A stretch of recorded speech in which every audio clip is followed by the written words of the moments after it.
Bapak dan Ibu peserta pelatihan teknis pembentukan peraturan perundang-undangan dan penyusunan peraturan kebijakan bagi analisa hukum angkatan 2 tahun anggaran 2026. Untuk materi sesi kedua ini yaitu dengan Bapak Firman Bernhard.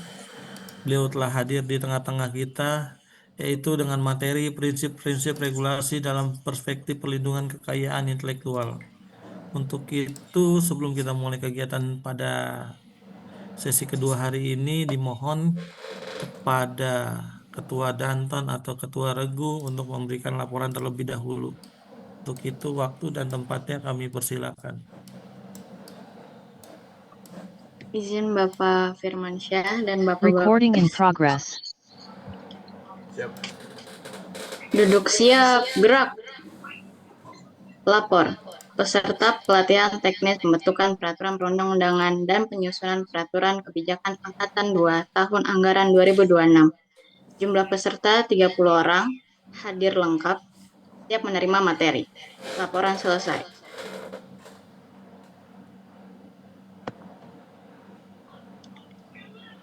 Sebelum menerima pembelajaran pada pagi hari ini, marilah kita berdoa sesuai dengan agama dan kepercayaan masing-masing. Berdoa dimulai.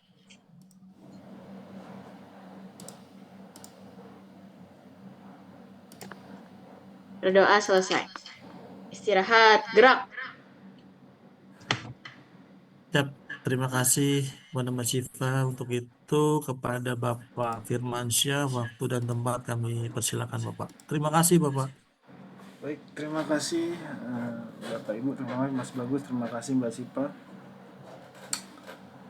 Bapak Ibu, izin saya di sini udah tahu ya, saya mungkin gak usah dikenalin lagi kali ya, tahu kali ya. Saya cuma berbagi informasi ya Bapak Ibu, izin jadi terkait dengan pembentukan regulasi khususnya lebih spesifik di lingkungan DJKI ya.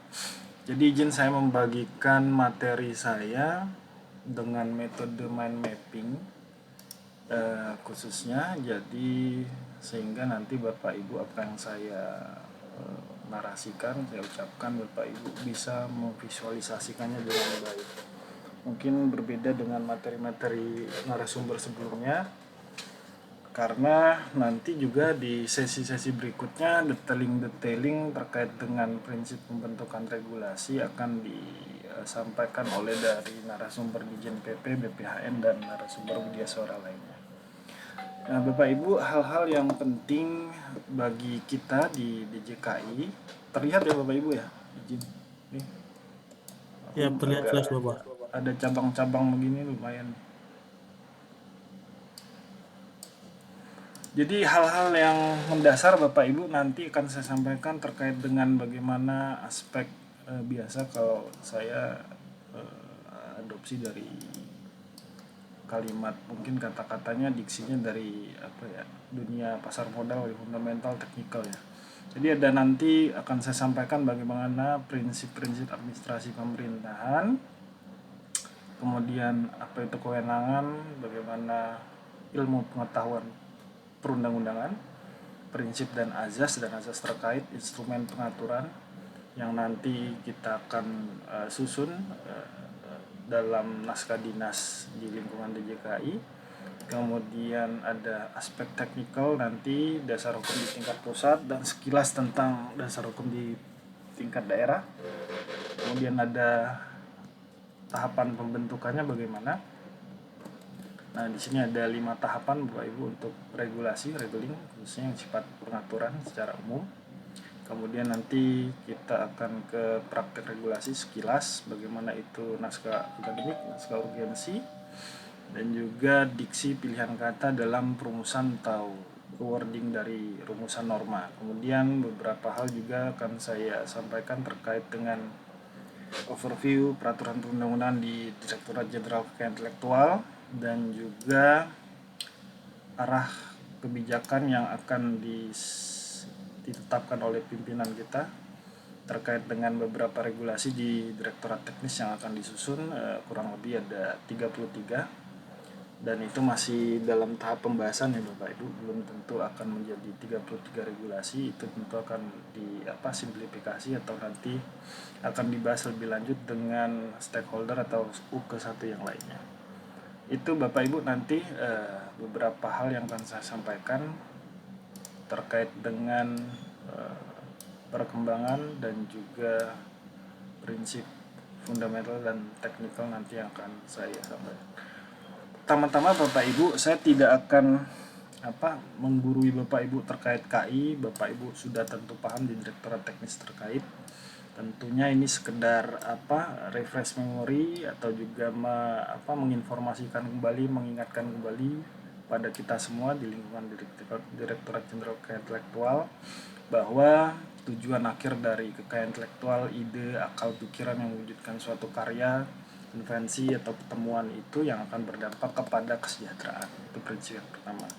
Bagaimana peran regulasi di sini? Peran regulasi dalam tatanan sistem ketatanegaraan kita atau prinsip-prinsip administrasi pemerintahan, tentunya regulasi ini akan membangun suatu sistem. Peraturan itu akan membuat suatu alat kontrol dan juga mungkin akan melakukan pembaruan dengan adanya progresif peradaban kehidupan manusia di berbagai sektor ekonomi, sosial, teknologi, budaya maupun dan lainnya. Nah, kemudian regulasi juga tentunya ke Bapak Ibu mengingatkan ekosistem KI kita ada kreasi, utilisasi, proteksi, dan terakhir mungkin ditambahkan ada komersialisasi yang lebih lanjut nanti akan berdampak kepada kesejahteraan. Tujuan dari KI itu dimanfaatkan. Kemudian integrasi regulasi dan ekosistem KI tentunya ini sangat berdampak nanti bagaimana sistem itu berjalan untuk mewujudkan kesejahteraan dengan kolaborasi dengan beberapa stakeholder yang tentunya KI atau pemerintah tidak bisa bergerak sendirian. Jadi kita sama-sama ketahui bahwa KI itu punya beberapa pemangku kepentingan yang perlu sinergi, terutama nanti outputnya di marketplace ya Bapak Ibu, regulasi yang akan kita susun. Tentunya akan bersinergi dengan regulator lain, yaitu BRIN, Pemda, Kementerian Lembaga terkait lainnya. Kemudian Bapak Ibu, saya menginformasikan kembali bahwa Bapak Ibu sebagai analis hukum dan saya perancang kita bisa bersinergi, dan saya mau sampaikan beberapa job desk dari analis hukum sesuai dengan Permenpan Bapak Ibu 51/2020 bahwa tugas dan wewenang tanggung jawab analis hukum di pasal 1 angka 6 ini adalah untuk melakukan kegiatan analisis evaluasi hukum. Dan analisis evaluasi hukum itu salah satunya adalah pembentukan peraturan perundang-undangan. Kalau kami di perancang, kami hanya melakukan satu ini aja Bapak Ibu, pembentukan peraturan. Kalau Bapak Ibu itu luar biasa analis hukum ya, gaduh-gaduh kalau saya bilang. Ini JF yang muncul di 2020, kalau kami perancang di 2000, ditetapkan dengan keputusan Menpan, masih saat itu instrumennya. Jadi sampai kepada mungkin advokasi nanti pengujian peraturan perundang-undangan. Nah ini luar biasa Bapak. Sehingga kami sebenarnya saya perancang harus belajar banyak dari para analis hukum, karena detailing terkait prinsip-prinsip ataupun pengaturan ada di kewenangan Bapak Ibu. Nah, bagaimana itu pembentukan peraturan perundang-undangan? Tentunya ada beberapa tahapan, yaitu tahapan perencanaan, penyusunan, pembahasan sampai pengundangan. Nah, ini hanya sebagian kecil Bapak Ibu kalau merefer kepada Undang-Undang 12. Nah, dimasukkannya JF analis hukum ke dalam peran pembentukan peraturan perundang-undangan itu dasarnya adalah di Undang-Undang 1322 yang mengubah Undang-Undang 12 2011 tentang pembentukan peraturan perundang-undangan. Nah, saat itu dibahaslah di DPR, di mana meminta peran penting bagi JF lain, dan juga ada analis hukum, dan juga di situ ada analis legislasi. Saat itu ada BPHN yang berperan untuk menyampaikan bagaimana peran penting kehadiran analis hukum dalam pembentukan peraturan perundang-undangan, sehingga muncullah pasal 1A ini Bapak Ibu disisipkan, sehingga selain perancang pembentukan peraturan perundang-undangan dapat mengikut sertakan analisis hukum. Sehingga inilah Bapak Ibu, Pak Dirjen bergerak untuk mengoptimalisasikan SDM kita di DJKI dalam rangka memberikan legalitas dan juga membangun kerangka hukum pelaksanaan tugas dan fungsi lebih lanjut untuk membangun prinsip-prinsip IP World Class katanya. Dan kita menyambut baik Bapak Ibu sebagai aparatur negara, tentunya ini satu bagian penting dan juga sejarah bagi Bapak Ibu di JKI untuk dapat terlibat. Nah itu Bapak Ibu peran penting, jadi saat ditanyakan bagaimana peran fungsi dalam pembentukan, dasar hukumnya sudah jelas dan memang Bapak Ibu memiliki peran yang strategis. Baik Bapak Ibu, selanjutnya ada aspek fundamental kita ke dalam poin penting dan inti di sini terkait dengan legislatif drafter, pembentukan peraturan perundang-undangan. Bapak Ibu, saya cuma mau merefresh bagaimana kita belajar tentang administrasi pemerintahan mungkin di bangku kuliah atau sebelum Bapak Ibu bekerja di DJKI sudah memahami prinsip-prinsip ini. Bagaimana itu administrasi? Kalau dari sisi hukum, administrasi itu pengertiannya adalah singkatnya adalah pemerintahan. Tapi kalau dari aspek administrasi ilmu murni, ilmu administrasi itu adalah pengertiannya tata kelola.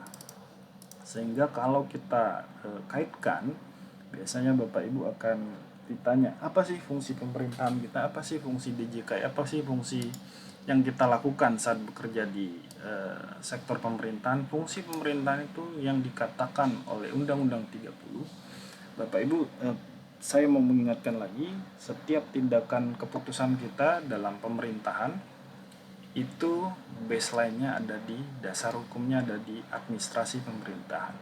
Karena output kecilnya akan kita lakukan paling kecil, kita akan bikin surat korespondensi, surat dinas, nota dinas. Nah itu fungsi pemerintahan. Dan fungsi pemerintahan, tools-tools administrasi pemerintahan tersebut, fungsi itu antara lain satu pengaturan dan tentunya sampai ke pelindungan. Ada 5 ya Bapak. Jadi Bapak Ibu bekerja di pemerintahan itu punya 5 fungsi yang sangat fundamental. Pengaturan, pelayanan, pembangunan, pemberdayaan, dan pelindungan. Seperti definisi di pasal 1 angka 2 Undang-Undang 30 tahun 2014. Fungsi pemerintahan adalah fungsi melaksanakan pengaturan, pelayanan, dan pelindungan. Jadi Bapak Ibu, kalau ditanya apa fungsi Bapak Ibu, salah satunya kita JF dalam pembentukan adalah pengaturan. Jadi kita ambil poin penting di sini adalah pengaturan. Nanti ke pelindungan dan pelayanan kita akan bicara di aspek lain. Nah, pentingnya pengaturan. Nah, Bapak Ibu, kenapa pengaturan ini penting? Bapak Ibu juga sudah belajar di Fakultas Hukum masing-masing tentang adanya prinsip-prinsip negara hukum. Salah satunya adalah supremacy of law. Berarti setiap tindakan aparatur pemerintahan harus berdasarkan hukum. Karena apa? Pasal 1 Undang-Undang 45 ayat 3 kita mengatakan negara kita adalah negara hukum. Ini sering nih dikatakan kalau orang kena tilang, mana Pak surat tilang? Negara kita ini dasar hukum, jangan seperti preman gitu ya. Sering kan dikatakan begitu. Negara kita dan negara hukum dinyatakan di mana? Di pasal 1 ayat 3. Jadi Bapak Ibu, penting bahwa jangan sampai kita tidak mengetahui di mana disebutkan bahwa negara Indonesia itu negara hukum. Dan selanjutnya bagaimana pementeri itu melaksanakan urusannya, landasan konstitusionalnya ada di pasal 17 ayat 3. Setiap menteri, khususnya menteri hukum, membidangi urusan tertentu dalam pemerintahan. Nah, inilah landasan konstitusional bergeraknya menteri hukum kita dalam lingkup khususnya di DJKI, sehingga turunlah perpres, turunlah undang-undang kementerian lembaga, turunlah nanti perpres tentang kementerian hukum. Ini aspek pentingnya. Jadi semua uraian-uraian ini ada dasar hukumnya. Dan kemudian fungsi pengaturannya disebutkan di mana di DJKI, kita Bapak Ibu dapat lihat di sini. Nah, fungsi pengaturannya pertama kali tugas kita itu sudah disebutkan Bapak Ibu bahwa fungsi DJKI di Permen Orta 1 2024 kita, diksi pertamanya, frasa pertamanya adalah perumusan kebijakan, baru pelaksanaan, baru pembimbingan. Dan ini terkait dengan fungsi apa tadi Bapak Ibu? Fungsi dari administrasi pemerintahan ini. Nah, inilah diekstraksikanlah ke dalam rumusan tugas dan fungsi kita. Kalau dari sisi hukumnya, ini administrasi negaranya Bapak Ibu. Dan kalau di Perpres Kementerian Hukum itu hukum tata negaranya, pembagian organ-organ pembantunya, Kementerian Hukum, Menteri Hukum. Jadi Bapak Ibu, prinsip-prinsip dasar HTN dan HAN itu perlu kita pahami kembali, dan poin pentingnya adalah di dalam tindakan kita. Jadi kita ASN itu ada dua kegiatan, mengambil tindakan dan mengambil suatu keputusan, memutuskan suatu hal tertentu. Karena apa? Administrasi pemerintahan itu ada dua diksi Bapak Ibu. Kalau Bapak Ibu di dalam meja kerja Bapak Ibu, bagaimana Bapak Ibu mengambil suatu keputusan tindakan atas arahan, misalnya Mbak Fantika diarahkan sama Bu Rani Nuradi, atau Mbak Ajeng diarahkan oleh Bu Kabak PPL misalnya, atau Mas Nathan diarahkan oleh Pak Mas Titis misalnya Katimja. Nah, bagaimana Mas Nathan nanti melakukan keputusan untuk membuat naskah perjanjian kerjasama misalnya, tindakannya berkoordinasi bagaimana dengan direktorat teknis lainnya. Nah, itu penting Bapak. Bagaimana di dalam tindakan Bapak Ibu itu berdasarkan prinsip-prinsip yang disematkan dalam regulasi kita. Nah, Bapak Ibu, saya mau cuman merefresh kembali, ada perbedaan di sini antara kebijakan dan public policy. Jadi setiap perumusan kebijakan kita itu base-nya adalah politik. Politik, jangan lupa. Politik nggak selalu buruk, karena semuanya adalah produk politik ya Bapak. Kita nggak bisa menafikan itu. Kalau kita udah berada di ranah hukum, kita harus bersinggungan dengan yang namanya politik. Karena kalau kebijakan dan kebijakan publik itu dua hal yang berbeda namun saling terkait. Ibarat HAN dan HTN dan HAN. Nah, kalau kita berbicara kebijakan, Undang-Undang 25 2004 tentang perencanaan pembangunan nasional sudah menyatakan definisinya. Karena kita akan melakukan pembangunan hukum dan lain sebagainya. Nah, kebijakan itu arah Bapak Ibu, masih suatu ide, konsep, tindakan yang diambil oleh pusat atau daerah. Ada tujuannya. Nah, Bapak Ibu pernah belajar tujuan politik negara kita ada di mana Mbak Fantika? Tujuan politik negara kita? Izin ya, boleh sambil ini ya. Mbak Fantika.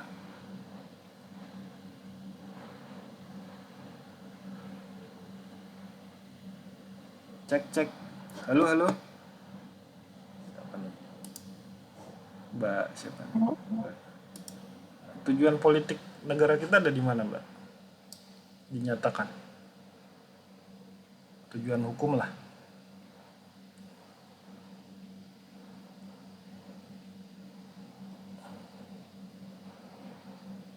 Oh, kayaknya belum sahur nih. Ya Bapak Ibu, sorry. Jadi saya mau berkomunikasi, memastikan Bapak Ibu tetap fokus ya. Bukan begitu Bu Ajeng? Muka saya masih sinar ya? Buset, jidat saya yang sinar ya. Maaf ya Bapak Ibu ya. Fantikanya kayaknya lihatnya jidat saya doang ya. Mbak Fantika, ini ya, ada kan Mbak Fantika ya? Halo, Mas. Oh ya, ada ya. Saya pikir Mbak Fantika lagi Di konstitusi kita bukan ya, Mas ya? Iya, betul. Apa itu Mbak? Sikit aja Mbak.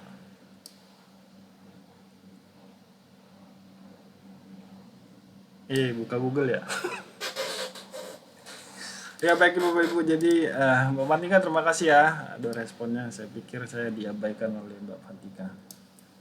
Baik, jadi Bapak Ibu, tujuan negara kita itu ya dinyatakan dalam pembukaan ya Undang-Undang Dasar 45 khususnya di alinea keempat. Salah satunya adalah melindungi segenap bangsa seluruh tumpah darah Indonesia, memajukan kesejahteraan umum, mencerdaskan kehidupan bangsa dan ikut serta dalam melaksanakan perdamaian dunia yang berdasarkan kemerdekaan, perdamaian abadi dan keadilan sosial. Nah, Bapak Ibu itu jangan sampai lupa itu Bapak Ibu, tujuan politik kita itu dalam Undang-Undang 45 itu, karena syarat PNS dan P3K itu apa apa ya, pokoknya berdasarkan Pancasila dan undang-undang itu tuh syarat materialnya kalau nggak salah ya. Jadi poin pentingnya kita harus paham tujuan politik dari perumusan kebijakan. Jadi kebijakan itu masih dalam tahap ide dasar ataupun yang akan ditentukan dalam politik hukum negara kita atau politik dari pimpinan di organisasi kita. Nah, barulah kebijakan itu Bapak Ibu akan diekstraksi menjadi public policy. Nah, kebijakan publik tentunya definisinya kita harus mendasarkan kepada permen di lingkungan kita yang sudah ditetapkan terbaru di Permen 51 2025. Di sini ada beberapa poin Bapak Ibu, kebijakan publik kita. Jadi ada bentar ya. Oh, enggak ada. Bentar saya ambil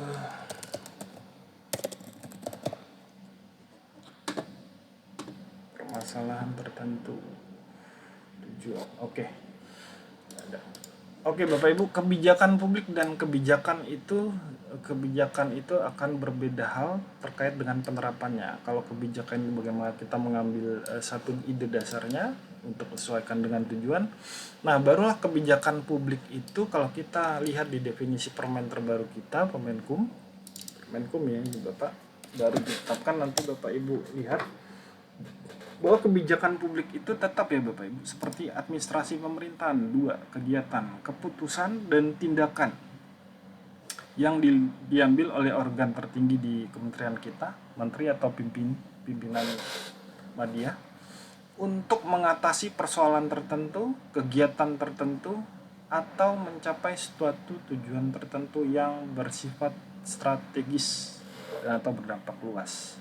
Jadi Bapak Ibu pengertiannya jelas, satu kebijakan publik kita ada outputnya Bapak Ibu. Kalau kita lihat outputnya, bahwa kalau kita lihat di definisi ataupun pengertian dari kebijakan publik di permen yang lamanya, bahwa Bapak Ibu sesuai dengan judul Bapak Ibu kegiatan pelatihan, yaitu kegiatan teknis penyusunan pelatihan teknis pembentukan peraturan perundang-undangan dan penyusunan peraturan kebijakan. Nah, ini namanya Bapak Ibu sedang melakukan pelatihan terkait dengan perumusan kebijakan publik.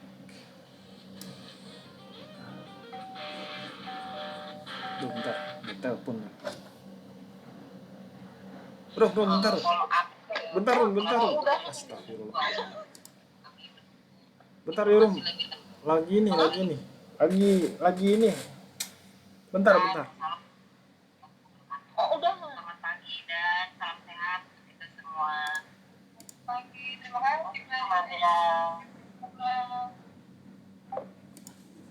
Sorry Bapak Ibu, Udah. Bapak Ibu, jadi kembali lagi Bapak Ibu sedang melakukan kegiatan penyusunan kebijakan publik. Kebijakan publik itu ada 3 Bapak Ibu, peraturan, regeling, keputusan, base checking, dan juga 3 aturan kebijakan, bukan peraturan ya Bapak Ibu ya. Jadi ada beberapa narasumber mungkin bilang itu peraturan kebijakan. Kalau dia ada kata atau tulisan P di depannya, itu udah masuk ke proses perencanaan, penyusunan, pembahasan, penetapan, pengesahan, dan penggunaan. Tapi aturan kebijakan seperti yang kita pahami dalam naskah dinas kita, naskah dinas kebijakan publik atau peraturan kita itu ada 5. Ada SOP, ada pedoman, instruksi, surat edaran, dan SOP. Jadi pedoman, instruksi, surat edaran ini tidak ada tahapan seperti peraturan perundang-undangan. Contoh dia, oke dia ada perencanaan, tapi dia tidak ada pengundangan Bapak Ibu, tidak ada nomornya, tidak ada nomor berita negaranya maksudnya. Kalau nomor suratnya ada di TUP minta, tapi itu tidak berlaku secara umum, tapi internal. Nah makanya diksi yang digunakan di permen kita adalah bukan P tapi A, karena ini based on teori. Prof. Jimli mengatakan bahwa aturan kebijakan itu namanya Blatt-Scholes Bapak Ibu, aturan kebijakan bukan peraturan kebijakan. Jadi sehingga ini diadopsi oleh regulasi kita di tingkat teknis. Hingga ada 3 Bapak Ibu kebijakan yang akan kita susun di lingkungan Direktorat Jenderal Keintelektual. Itu adalah peraturan perundang-undangan, keputusan, base checking, dan juga aturan kebijakan atau Blatt-Scholes. Jadi ini Bapak Ibu penting bagaimana nanti Bapak Ibu terjun di dalam teknis kegiatan di Direktorat Teknis masing-masing. Sehingga instrumen dari yang saya sampaikan tadi, back to basic, fungsi pengaturan. Fungsi pengaturan ini sangat penting bagaimana nanti kita melakukan fungsi kita, Direktorat Jenderal Teknis kita, sebagai negara hukum, sebagai alat untuk merumuskan kebijakan, dan bagaimana nantinya akuntabilitas kita terhadap masyarakat terkait dengan tusi yang kita lakukan. Itu ya Bapak Ibu prinsip-prinsip dasar terkait dengan administrasi pemerintahan. Bapak Ibu harus ngerti. Nah sehingga Bapak Ibu, saya balikin lagi ke baseline. Bentar ya Bapak Ibu. Bentar.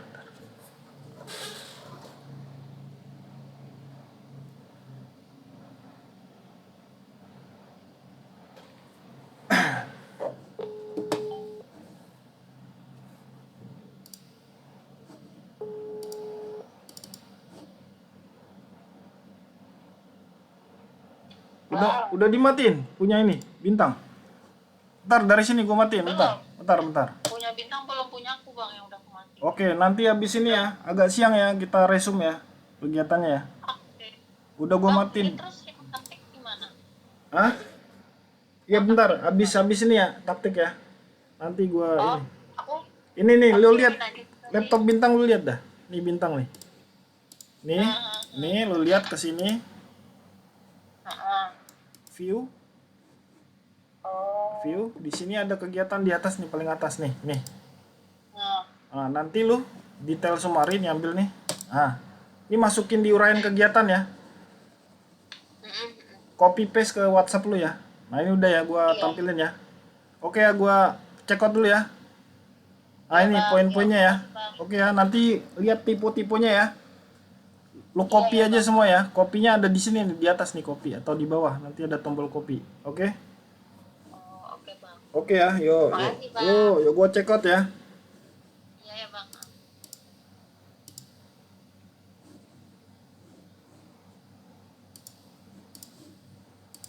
Bapak Ibu, astaga, tadi ada multitasking ya, biasa kita nih sambilan rapat yang lain maksudnya, sorry ya. Baik Bapak Ibu, ini tadi prinsip dasarnya ada kebijakan dan kebijakan publik yang perlu kita kaitkan dengan yang namanya politik hukum. Nanti akan Bapak Ibu bicarakan dalam tahap perencanaan untuk merumuskan si dua aspek ini.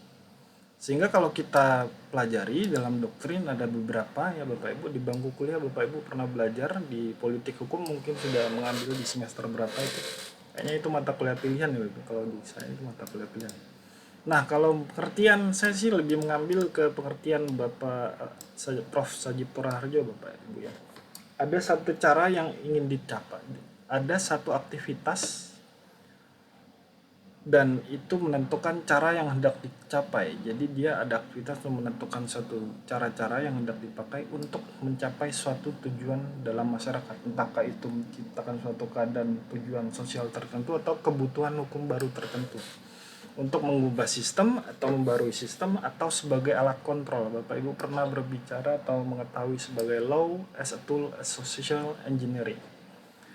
Kalau saya boleh tanya, itu adalah law as a tool of social engineering itu dari teori bahwa alat hukum itu merupakan alat suatu rekayasa sosial.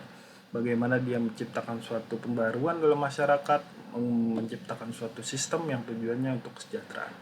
Jadi Bapak Ibu, ini prinsip-prinsip dasar bagaimana suatu kebijakan-kebijakan publik itu ditentukan berdasarkan suatu kegiatan, yaitu politik hukumnya. Jadi pimpinan kita punya politik hukum tersendiri untuk mewujudkan suatu kerangka regulasi di bidang KI, khususnya di 33 yang akan disusun itu. Jadi Bapak Ibu, kita mengambil ekstraksi poin bagaimana itu politik hukum. Politik hukum itu adalah kegiatan atau suatu proses mewujudkan suatu tujuan atau cita-cita tertentu melalui arah tindakan yang diambil oleh pemerintah. Sehingga apa itu politik hukum dapat berbicara tentang bagaimana arah kebijakannya Bapak Ibu. Di situ ada arah kebijakannya, contoh politik hukum pembaruan. Dia memuat suatu materi muatan baru. Kemudian dia mengganti atau mencabut yang lama, membuat yang baru. Yang atas tidak mencabut, tapi dia membuat peraturan baru dengan perubahan. Kemudian arah kebijakannya mengubah, menyisipkan. Yang tadi di Undang-Undang 1211 ada penyisipan norma terkait dengan analis hukum. Kemudian arah kebijakan apakah itu mencabut secara total. Kemudian arah kebijakannya nanti dia aspeknya regulasi, peraturan perundang-undangan, atau hanya sekedar base checking atau sekedar Beletregel, aturan kebijakan. Nah itu juga nanti contohnya Bapak Ibu, politik hukum yang saat ini kita sedang diskusikan di DPR itu tentang Undang-Undang Hak Cipta. Undang-Undang Hak Cipta itu politik hukumnya pembaruan atau cuman perubahan atau pencabutan dengan mengganti yang baru. Kalau dari sisi kacamata pemerintahan melalui Direktorat Jenderal Peraturan Perundang-undangan, dia mengarahkan itu perubahan Bapak Ibu, perubahan atas. Karena ada aspek-aspek penting yang memang tidak terlalu berubah dengan peraturan yang lama, jadi hanya berapa persentase. Kemudian dari sisi DPR dia langsung mencabut yang baru, jadi politik hukumnya mengganti yang baru, lem biru ya Bapak Ibu, mencabut yang lama, membuat yang baru. Itu salah satu contoh politik hukum kalau berbicara politik hukum. Kemudian apa yang akan diwujudkan, nah itu juga berbicara politik hukum Bapak Ibu. Contohnya di Gakum, arah yang ingin diwujudkan mulai pembentukan forum ataupun Satgas penegakan hukum di bidang kekayaan intelektual, apa yang ingin diwujudkan dengan Satgas itu Bapak Ibu? Ada sasaran yang ingin diwujudkan.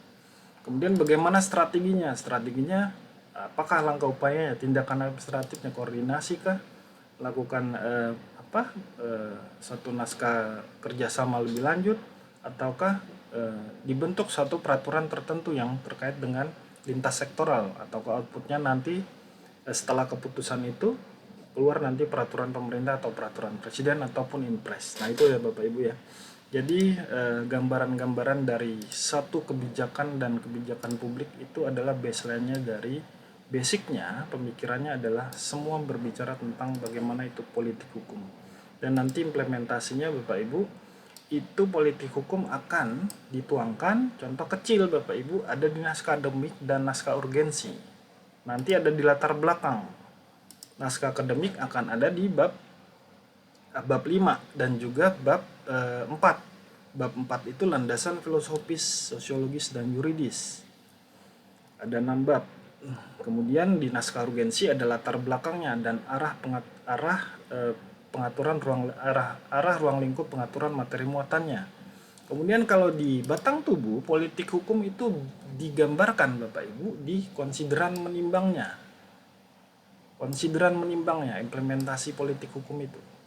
Karena konsideran menimbang itu pengertian dasarnya itu pokok pikiran Bapak Ibu. Kalau udah pokok pikiran adalah dasarnya adalah kebijakan dan politik hukum. Apa yang melatar belakanginya, apa alasan pertimbangan kenapa? Kalau di keputusan juga ada konsideran menimbang, kalau di peraturan perundangan juga ada konsideran menimbang, sudah pasti, dan tentunya itulah dimana kita bisa temukan gambaran politik hukum itu ada di konsideran menimbang kalau secara prakteknya. Kemudian yang kedua, setelah konsideran menimbang Bapak Ibu lihat ruang lingkup materi muatannya dan perumusan pasal normanya. Nah itu Bapak Ibu bisa lihat ya, misalnya di Undang-Undang Hak Cipta bagaimana dia melakukan prinsip keadilan terhadap antara pencipta, pemilik hak terkait, dan juga pelaku fonogram. Nah itu beberapa hal yang penting Bapak Ibu di hak cipta, Karena itu ada prinsip-prinsip dasar politik hukumnya adalah kesamaan kedudukan dalam hukum dan pemerintahan, tidak ada pembedaan terkait pembagian royaltinya. Ada keadilan di situ, ada aspek kepastian hukum. Itu politik hukum. Kemudian setelah perumusan nanti akan diuji lagi setelah perumusan dengan harmonisasi substansi norma.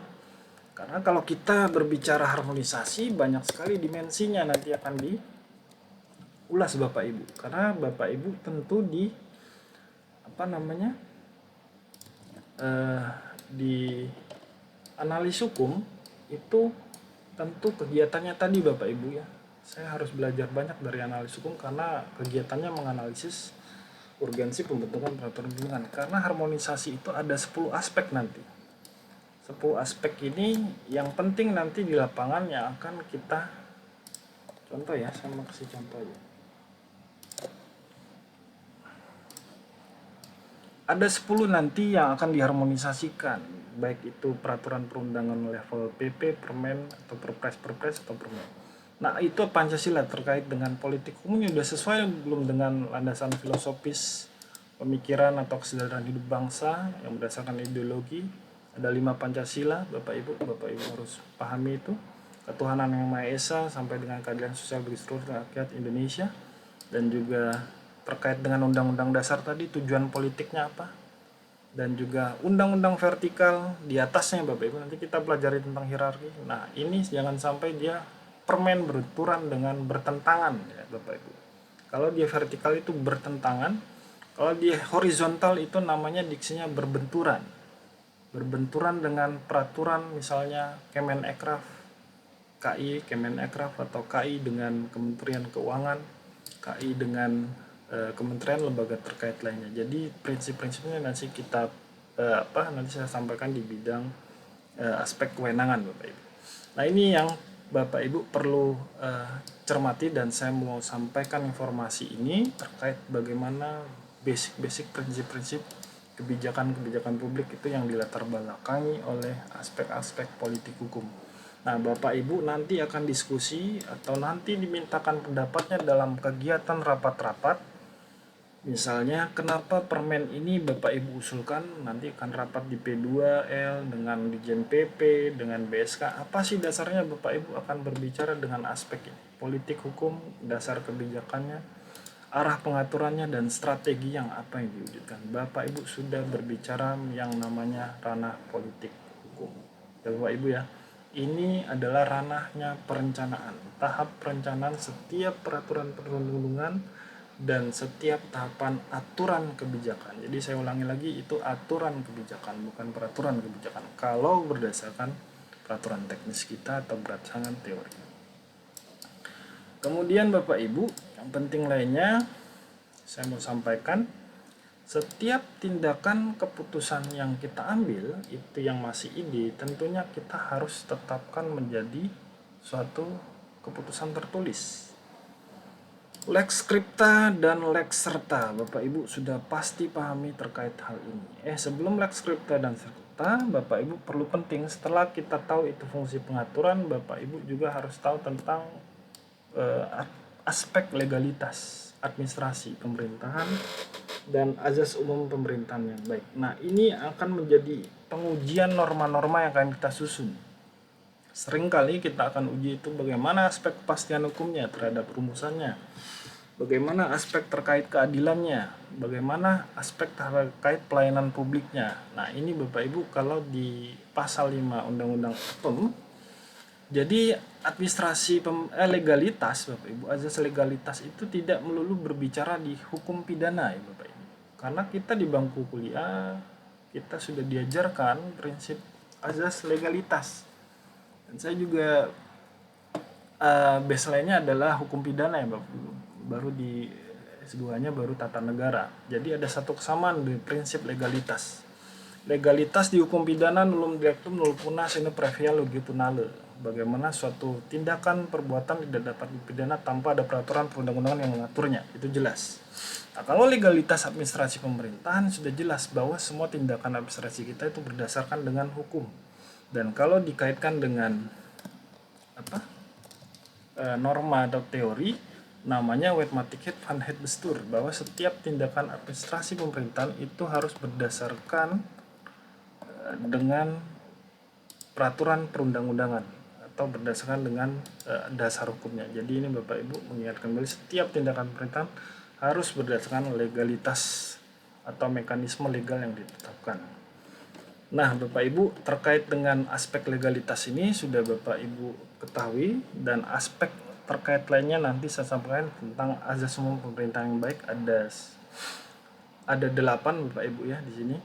Ada kepastian hukum yang selalu kita bicara bagaimana kepastian hukumnya, bagaimana kepentingan umumnya, bagaimana pelayanan publiknya. Bapak Ibu akan menguji norma yang Bapak Ibu susun sendiri terkait dengan 8 aspek-aspek ini. Jadi jangan sampai ditinggalkan, jangan sampai dilupakan prinsip-prinsip azas ya Bapak Ibu. Itu penting, itu jantungnya. Saya ingatkan kembali di poin bawah yang akan disampaikan. Oh iya.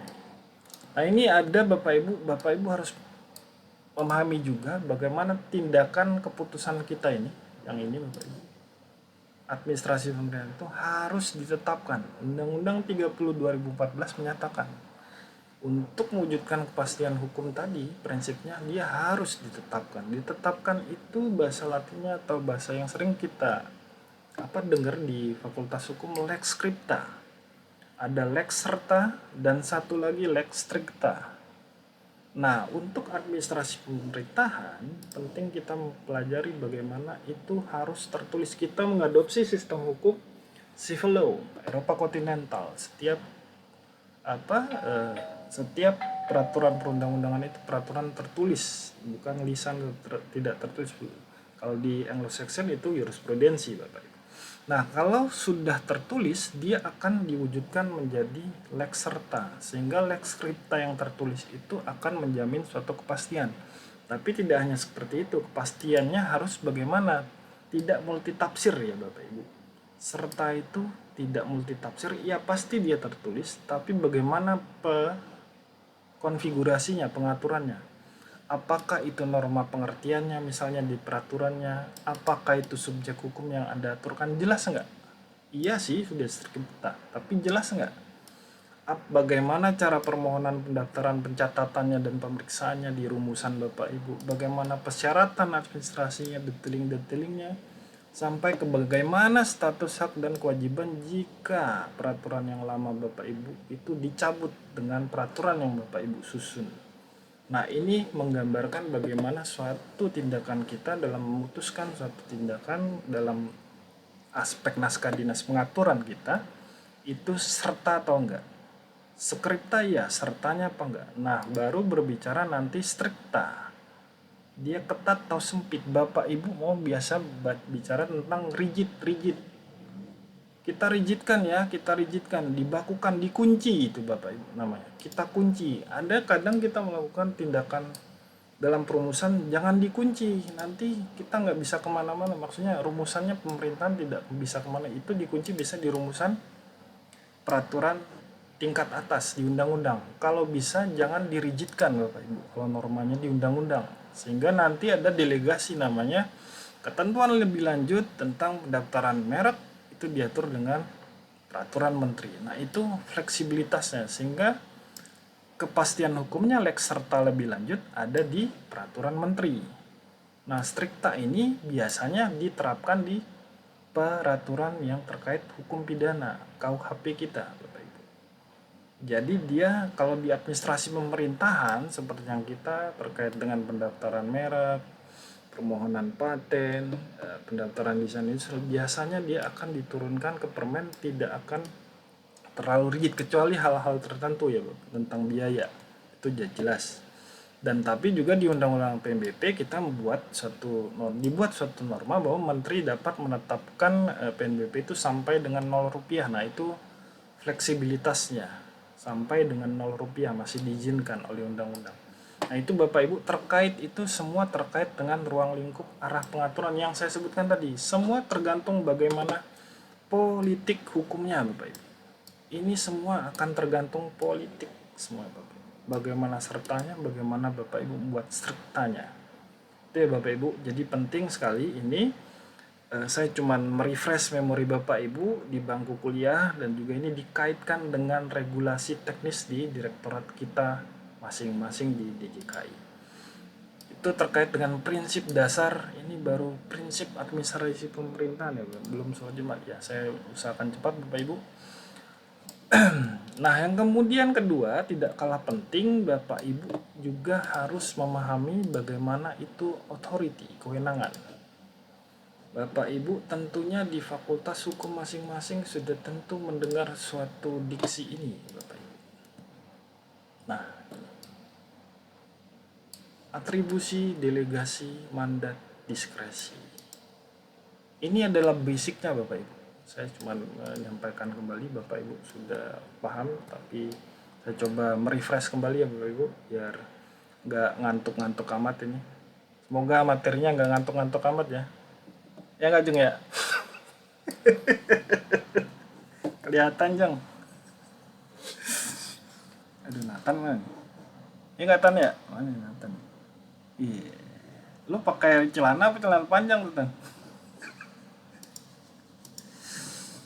Ya Bapak Ibu, maaf ya, biar nggak ngantuk ya Pak, bagus ya. Ini saya negur-negur dulu, maksudnya nyapa-nyapa biar Bapak Ibunya ya apa, habis sahur nih nggak apa.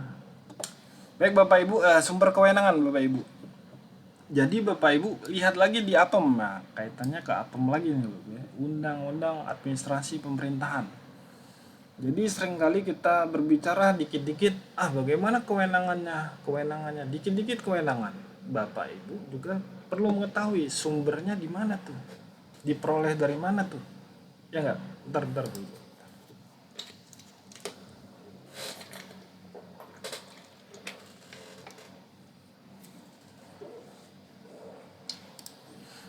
Ya, mokel dulu ya tadi.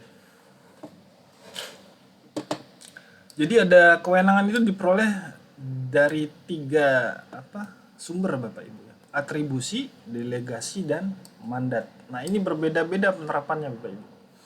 Nah seringkali kita bicara itu apa itu kewenangan, apa itu wewenang, 2 aspek yang berbeda. Kalau kita bicara wewenang itu hak. Kalau kita bicara tentang kewenangan itu bicara kekuasaan. Jadi bagaimana kewenangan Direktorat Jenderal, bagaimana itu kekuasaan Direktorat Jenderal KI terkait dengan tusinya penyelenggaraan untuk mengambil tindakan dalam ranah hukum publik. Hukum publik itu jelas Bapak Ibu sudah tahu, hukum yang mengatur hubungan hukum antara negara dengan organ-organnya, dan juga hukum yang mengatur negara dengan masyarakat. Jadi ada hubungan hukum yang lintas sektoral di sini Bapak Ibu, yang berjenjang vertikal. Oke. Kemudian atribusi itu apa nih? Atribusi. Nah, atribusi ini kewenangannya diperoleh dari 2 instrumen, konstitusi dan juga undang-undang. Jadi Bapak Ibu harus berbicara kalau atribusi sudah melekat di tusi kita itu bagaimana undang-undang berbicara kewenangannya, bagaimana undang-undang dasar bicara tentang kewenangan. Nah, contoh Bapak Ibu. Tadi saya sudah bilang menteri kita diberikan oleh konstitusi berdasarkan Undang-Undang 45 ya Bapak Ibu. Fungsi pengaturan DJKI, Kementerian Hukum kita ada 2 nih di dalam undang-undang. Atribusi oleh Undang-Undang 45 ada di sini ya Bapak Ibu. Menteri Hukum, Menteri. Nah ini contoh atribusi ya Bapak Ibu. Pasalnya, pasal 17 ayat 3, ini atribusi.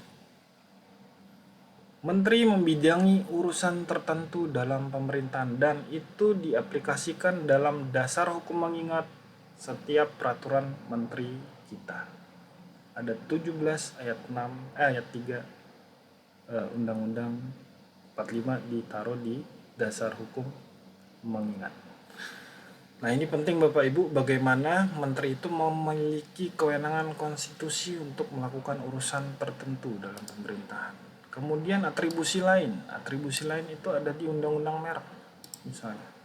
Menteri di sini adalah menteri di bidang hukum. Terus ketentuan lebih lanjut, nanti itu di bawah pasal 4. Ini ada nih, permohonan merek. itu ditangani oleh Menteri Hukum. Yang Menteri dan definisi Undang-Undang Merek ini adalah Menteri Hukum. Nah ini Bapak Ibu kewenangannya. Sehingga nanti terkait dengan pengaturan itu Bapak Ibu, makanya saya bilang atribusi ini nanti condongnya keluarannya adalah sini ya Bapak Ibu, keluarannya atribusi yang dipegang ini, atribusi yang akan dipegang. Nah kesini nanti Bapak Ibu, kebijakan publiknya, outputnya. Dia nanti mau bikin apa nih berdasarkan kewenangannya di Undang-Undang Merek contohnya. Dia mau bikin regelingnya, permennya, dia mau bikin pedomannya, ini ada atribusinya. Pedoman tentang pemeriksaan quality control atau quality insurance atau pedoman standar kualitas pemeriksaan paten misalnya, pedoman pemeriksaan bagi pemeriksa merek misalnya, atau dia mau bikin surat edaran misalnya, surat edaran misalnya fasilitasi tentang pendaftaran merek untuk dalam percepatan koperasi merah putih sudah kita tetapkan, atau yang lain-lain sebagainya. Nah ini Bapak kewenangan atribusi dan ini melekat pada Menteri Hukum kita sesuai dengan undang-undang dan undang-undang dasar. Contoh praktiknya ya Bapak Ibu. Nah kemudian bagaimana itu delegasi? Delegasi pengaturan itu kita bisa lihat dia pelimpahan dari undang-undang atas atau pejabat yang lebih tinggi kepada pejabat yang rendah dan tanggung gugatnya beralih. Nah tadi kita atribusi dan sudah melekat, dia langsung dikasih. Tapi ini delegasi ada historinya, dia dikasih dari yang lebih tinggi ke rendah, ada historinya. Tapi yang tadi di atas dia langsung dikasih sama kewenangan undang-undang. Nah ini Bapak Ibu terkait dengan delegasi di ketentuan teknik Undang-Undang 12 pembentukan itu peraturan lebih tinggi dapat mendelegasikan kewenangan mengaturnya kepada yang lebih rendah. Contohnya di Undang-Undang Merek dan IG. Bagaimana ketentuan lebih lanjut syarat dan tata cara diatur dengan peraturan menteri. Nah ini namanya delegasi pengaturan. Ya Bapak Ibu, ini namanya delegasi pengaturan di Undang-Undang Merek. Nah, yang kemudian kedua, bagaimana kita melihat implementasi pengaturannya itu di dalam peraturan menteri. Nah biasanya delegasi undang-undang merek ini ke permen udah bersifat teknis Bapak Ibu. Dia akan mempertimbangkan biasanya kalau sesuai dengan jenjang norma peraturan undang-undang akan di kesepakatan politik ya Bapak Ibu nanti di DPR dan pemerintah di pembahasan undang-undang ini. Kenapa harus di menteri? Karena sudah melakukan tindakan kewenangan atribusinya di bidang hukum, kewenangan bidang hukum itu KI, ya udah akhirnya ke menteri. Biasanya itu akan turun ke PP atau Perpres Bapak Ibu. Dan nanti diharmonisasi peraturan perundang-undangan jarang sekali di Jen PP biasanya akan lebih ketat. Ini diturunkan ke menteri atau PP. PP itu kan yang menetapkan presiden Bapak Ibu. Nah makanya akan ada diskusi atau di tahap pembahasan atau penyusunan PP, undang-undang, pembahasan juga, ini akan diturunkan delegasinya kepada menteri atau kepada presiden, peraturan pemerintah. Nah ini Bapak Ibu penting kenapa kita harus memahami delegasi. Dan tentu nantinya gugatan misalnya uji material terhadap permen ini tidak akan mungkin ke presiden. Karena ini kewenangan sudah diatur ke menteri. Karena ini delegasi tadi Bapak Ibu. Delegasi itu tanggung gugatnya itu beralih dia. Presiden DPR menetapkan undang-undang kasih ke menteri untuk ngatur ini. Kemudian permennya diuji di Mahkamah Agung. Tergugatnya pasti menteri, tergugatnya dirjen dan lain sebagainya. Nah ini maksudnya tanggung gugatnya beralih dan kewenangannya selanjutnya akan misalnya ada masyarakat yang kurang puas, makanya dia datang ke depan kantor demo itu. Nah tanggung gugatnya mungkin bisa terlihat di aplikasi seperti itu. Nah yang kemudian ketiga adalah mandat Bapak Ibu. Nah mandat ini akan berbeda dengan atribusi delegasi. Mandatory, kita sering bilang mandatory, sifatnya perintah. Nah ini perintah ini karena kegiatan yang memang sehari-hari dilakukan. Bapak Ibu kembali lagi saya ingatkan mandat ini sumbernya tetap Bapak Ibu ke dua tadi. atributif delegatif, atribusi delegasi. Jadi ini suatu kewenangan yang diturunkan dari kewenangan atribusi dan delegasi yang melekat dari satu pejabat atau badan pemerintahan. Contoh, dia dituangkan begini, Bapak Ibu pernah lihat ya di surat atau naskah dinas UB atas nama gitu-gitu. Nah, itu salah satunya contoh mandat, Bapak Ibu. Mandat itu ciri khasnya ada atas nama UB. Karena apa? Karena kriteria mandat itu adalah diperoleh oleh badan pejabat pemerintahan untuk melaksanakan tugas rutin, di mana dalam hal ini tidak dapat atau berhalangan melaksanakannya sementara. Nah, misalnya ini juga ditetapkan melalui misalnya sertifikat merek kita, sertifikat paten kita, tapi biasanya itu sudah dibunyikan di peraturan perundang-undangan. Menteri melalui Direktorat Jenderal Kekayaan Intelektual. Nah, itu biasanya bunyinya begitu, Bapak. Itu udah beda, itu namanya delegasi. Dia bisa langsung atau bisa disematkan menjadi atas nama kalau tidak ada. Namun harus ditetapkan ya Bapak Ibu. Diskresi. Mandat ini. Ya, itu contoh-contoh pelaksanaan kewenangan mandat, atribusi, delegasi. Jadi Bapak Ibu menginformasikan kembali 3 dasar kewenangan dalam administrasi pemerintahan kita. Ada 3, jadi jangan sampai kita mengabaikan prinsip-prinsip sumber kewenangan dalam administrasi pemerintahan. Itu penting karena kita akan melakukan fungsi yang namanya fungsi pengaturan. 3. Dan kemudian Bapak Ibu ada aspek yang lain yang tidak boleh diabaikan, yaitu diskresi. Nah, ini selalu kita sebut diskresimu apa? Diskresi menteri kita apa? Diskresi pejabat pemerintahan kita, Pak Dirjen dan Pak Direktur kita apa? Pai level ke pejabat administrasi. Nah, misalnya diskresi, Bapak Ibu. Diskresi itu kalau di sisi teori berdasarkan prinsip fresh immersion atau diskresioner, itu kebebasan bertindak, Bapak Ibu, pejabat pemerintahan atau badan pemerintahan. Sumbernya tetap tadi, atribusi dan delegasi. Kalau mandat ini udah beda, atribusi dan delegasi yang lebih kuat. Sehingga kalau kita lihat kaitannya di diskresi dengan output nanti yang kita atur, kita mau diskresinya bikin regling, kita mau diskresinya misalnya menterinya bikin pedoman, diskresinya dia bikin instruksi sampai ke SOP, itu tentunya ada latar belakangnya Bapak Ibu. Karena prinsip-prinsip diskresi di Undang-Undang APEM menyatakan bahwa ada satu kejadian atau permasalahan konkret. Lihatnya, definisinya. Diskresi itu, jadi kita jangan ngabai juga apabila kita ngomong diskresi ngomong kewenangan, tapi definisinya kita nggak tahu Bapak Ibu. Nah, ini hal-hal yang penting saya sampaikan bahwa Ibu, kita perlu melakukan pengayaan lebih lanjut karena setiap hal-hal yang kita lakukan ada terminologi, ada definisi, ada uraiannya, ada perluasan pengertiannya. Nah, diskresi itu keputusan tindakan Bapak Ibu yang ditetapkan dan atau dilakukan atas masalah konkret. Di DJKI pasti banyak masalah konkret yang tidak bisa diselesaikan. Untuk bergerak cepat, misalnya kita menghadapi permasalahan nih dalam hal peraturan Bapak Ibu. Ini peraturan perundang-undangan memberikan pilihan. Misalnya lu ngatur atau lu netapin, ditetapkan dengan keputusan. Ada pilihan satu. Yang kedua, peraturan perundang-undangan tidak ngatur. Peraturan perundang-undangan tidak lengkap, tidak jelas dan atau ada stagnasi, sehingga Bapak Ibu perlu melakukan kewenangan ini.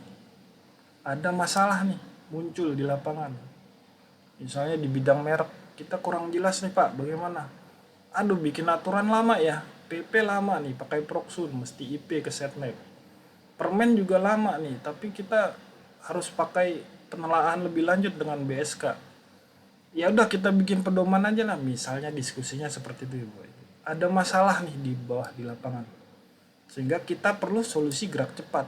Nah, nanti di lapangan biasanya pedoman hal-hal yang ada di pedoman yang memang pengaturannya lintas sektoral, maksudnya lintas sektoral dengan publik ataupun kementerian lembaga terkait, didiskusikan lebih lanjut atau nanti bisa materi muatannya itu di-up jadi regulasi.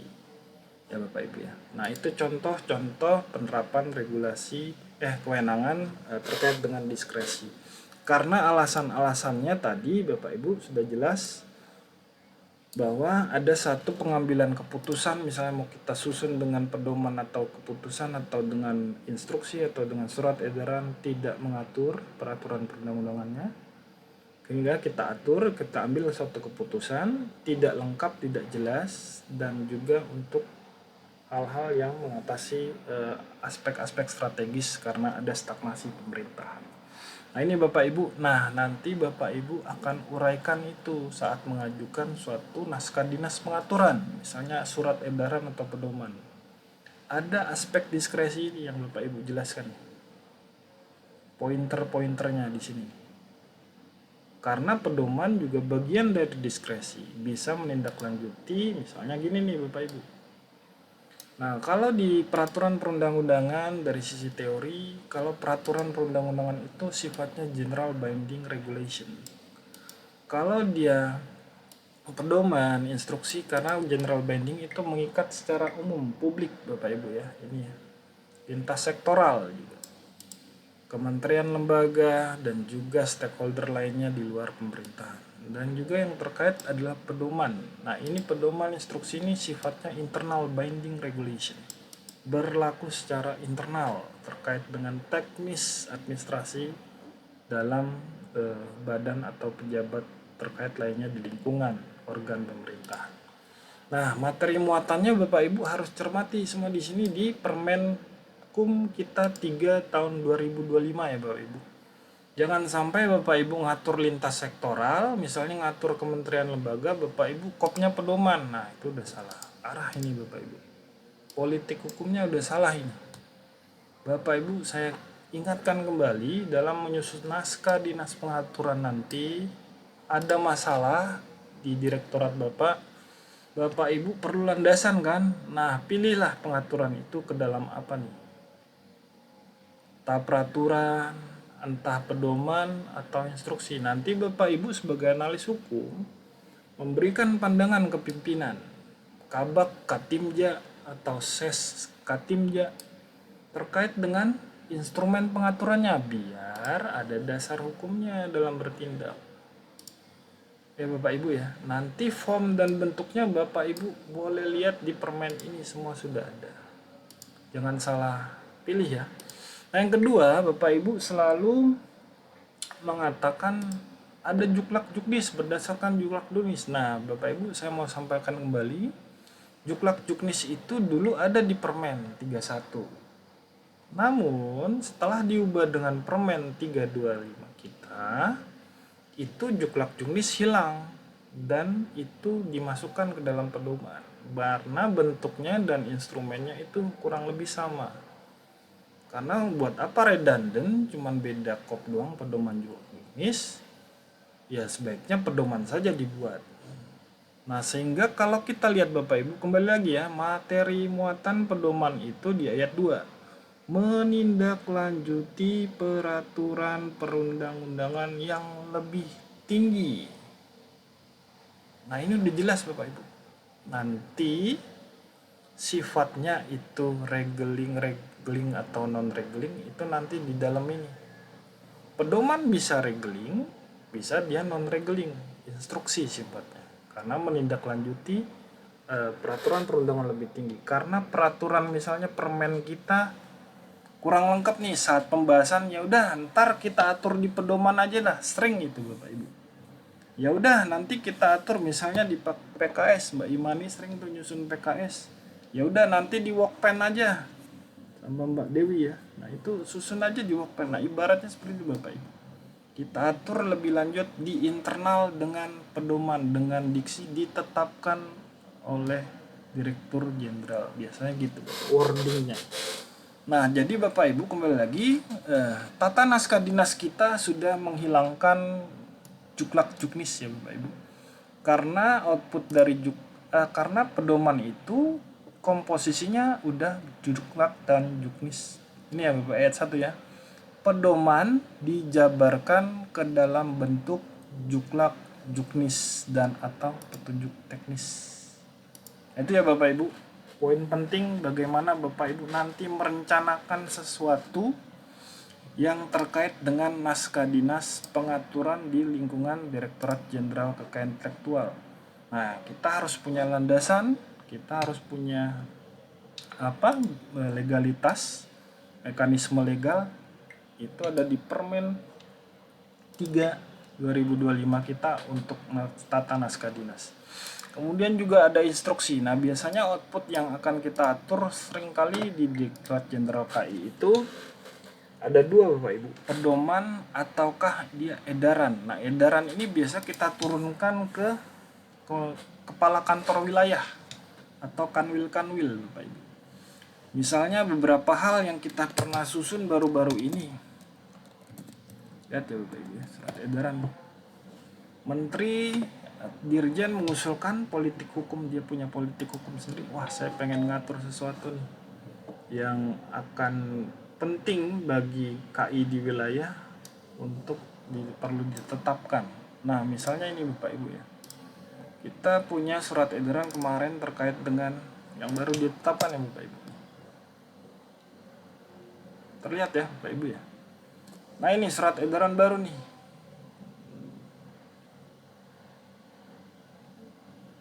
(2026) tentang pencatatan bla bla bla ekspresi budaya tradisional, lagu dan atau musik pada pusat data KI. Nah, ini nyusunnya udah, mohon maaf ya Bapak Ibu, ini udah tanpa adanya tahapan seperti peraturan perundang-undangan. Tahapan perencanaan dimasukin di proksun, nggak ada itu. Surat edaran proksunan. Dia langsung by lisan, dirjen, direktur, sampai kepada pejabat administrasi, sampai ke tingkat bawah. Kamu susun surat edaran kepada siapa nih? Kepada kanwil. Nah, ini udah naskah dinas pengaturan Bapak Ibu. Seringkali nih hak cipta yang ngeluarin ya. Ini kami kemarin selaraskan lebih lanjut isinya. Dan kembali lagi Bapak Ibu, sesuaikan lagi fonetiknya itu Bookman Outstyle bla bla bla, sesuaikan lagi dengan Permen Tata Naskah. Jangan sampai dibikin Cambria, cakep pakai Cambria aja, pakai Arial aja. Jangan ya Bapak Ibu, itu sudah ada font-fontnya, udah ada marginnya. Jadi kalau mau konsep, kami P2L banyak juga itu keputusan itu, dan juga surat edaran, susunannya kayak gini, tapi minimal substansinya sudah pas. Jadi Bapak Ibu di dalam pelatihan teknis ini jangan sampai saya sendiri dari DJKI tidak menyampaikan hal ini. Bagaimana nanti penyusunan aturan kebijakan yang contohnya adalah surat edaran tidak tersampaikan. Nah, itu saya bisa cacat formil ini dalam diklat ini nanti ya. Jadi poin-poin penting Bapak Ibu, penting. Nah, inilah surat edaran naskah dinas pengaturan yang tadi saya bilang diskresi menteri, karena ada peraturan yang tidak ngatur, tidak jelas, sehingga kita perlu nih ngarahin ke kanwil. Nggak mungkin hal-hal ini diatur di permen ya Bapak Ibu. Nah, sehingga di bawahnya itu ada instruksinya nih. Setiap kantor wilayah bla bla bla menginventarisasi, melakukan koordinasi. Nah, ini kembali lagi sifatnya internal binding regulation. Itu internal. Surat edaran nggak mungkin akan ngatur tentang orang luar. Bisa-bisa apa Bapak Ibu? Diuji di Petun, diuji di Mahkamah Agung. Itu ada risetnya. Ada beberapa surat edaran yang dilakukan pengujiannya bisa di Mahkamah Agung dan bisa juga di Petun, karena surat edaran ada komposisinya, materi muatannya lintas sektoral, atur luar. Sehingga itu ada jurisprudensinya, ada beberapa riset yang dilakukan oleh ahli atau dosen bahwa surat edaran pengujiannya di Petun terkait dengan materi muatannya, tergantung ya dia keluar atau ke dalam. Nah, itu Bapak Ibu terkait dengan aspek kewenangan. Nah, yang kedua, prinsip berikutnya ini harus fundamental, ini harus saya sampaikan ya Bapak Ibu, karena ini dasar-dasar, dan kalau sudah tahu dasar atau basic, pasti nanti praktikalnya aman. Saya pastikan, saya harusnya aman ya, saya rasa pasti aman nanti. Karena kalau tidak ngeh terkait dua ini Bapak nih. Udah kacau nih kalau nggak tahu dua ini. Udah saya pastikan kacau nih. Misalnya kita mau ngatur orang dengan permen, tapi kita ngatur menteri yang lain, waduh kacau juga tuh. Tapi kita juga mau ngatur orang lain, badan usaha, kita bikin dengan pedoman, nah udah kacau juga tuh. Nah, makanya Bapak Ibu terkait prinsip-prinsip ini mohon dicermati lagi, diulang-ulang ya Bapak. Tanpa diulang-ulang bisa kacau nih Bapak. Karena saya juga habis diklat perancang dulu di 2015, bukan tambah pinter, tambah bego. Jujur aja pusing ya lihat apa ini ya. Saya pelajari lagi nambah pusing, astaga. Tambah belajarnya nambah pusing, akhirnya botak kepala saya kan ya anjing ya. Transplantasi lah ujung-ujungnya.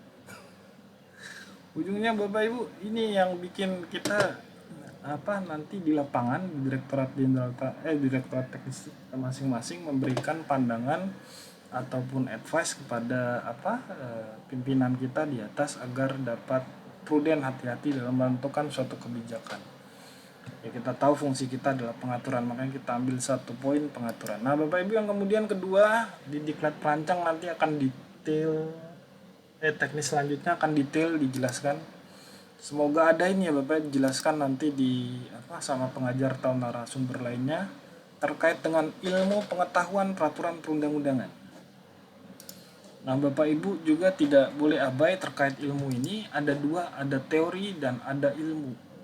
Teori itu orientasinya, nah ini bukan sembarangan ya Bapak Ibu, nanti akan ada penerapan, kita ambil dari, dan semua regulasi itu mengadopsi dari doktrin ya Bu. Ini Bapak Ibu mungkin pernah punya buku ya Ibu Maria Farida tentang ilmu perundangan.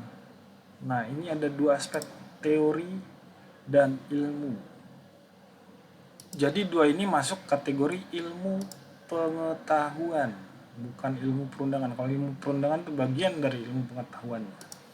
Nah Bapak Ibu, jadi saya mau sampaikan, saya mau diekstraksikan bahwa teori dan ilmu itu dua hal yang berbeda, nami satu kesatuan terkait dengan wording atau perumusan kebijakan yang akan Bapak Ibu susun.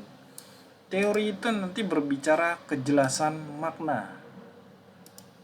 Ilmu berbicara nanti kejelasan rumusan, wordingnya. Tadi saya bilang lex scripta dan lex serta. Ini lex sertanya Bapak Ibu dan skriptanya. Nah ini yang lebih penting adalah politik hukumnya kalau teori. Bagaimana sih kita menentukan suatu kebijakan? Landasannya apa? Alasan pengaturannya itu apa? Pertimbangannya ini sehingga kita lihat nih. Misalnya contoh ya penerapan teori dalam suatu peraturan perundang-undangan itu adalah teori Steubenbauer, teori dan Stat Fundamental Norm. Bapak Ibu tidak boleh lewat dan abai terkait dua teori ini. Ini basic sekali di tata negara dan administrasi negara dan juga ilmu pengetahuan peraturan perundang-undangan. Nah, contohnya itu dilihat di sini Bapak Ibu ya. Ini teorinya nih. Teori jenjang norma itu Steubenbauer teori. Yang ini jenjang norma, norm sampai ke Grundnorm. Ini Pancasila. Di atas lebih atasnya ya, ini Grundnorm undang-undang. Inilah tujuan politik Bapak Ibu di atas. Pindah lagi ke Hanwaski, diadopsi, tapi di ATM kan, amati tiru modifikasi, dimodifikasi sama si Hans Hanwaski.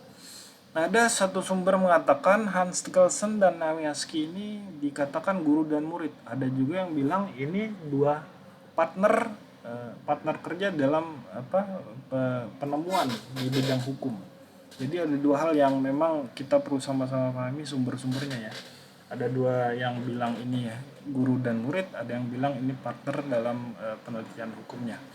Nah kemudian Bapak Ibu di dalam teori-teori ini kemudian disadur ke dalam hierarki norma kita, muncullah di pasal 7. Ya Bapak Ibu, inilah kenapa alasan pasal 7 ini muncul karena dua teori ini diadopsi Bapak Ibu di dalam peraturan perundang-undangan.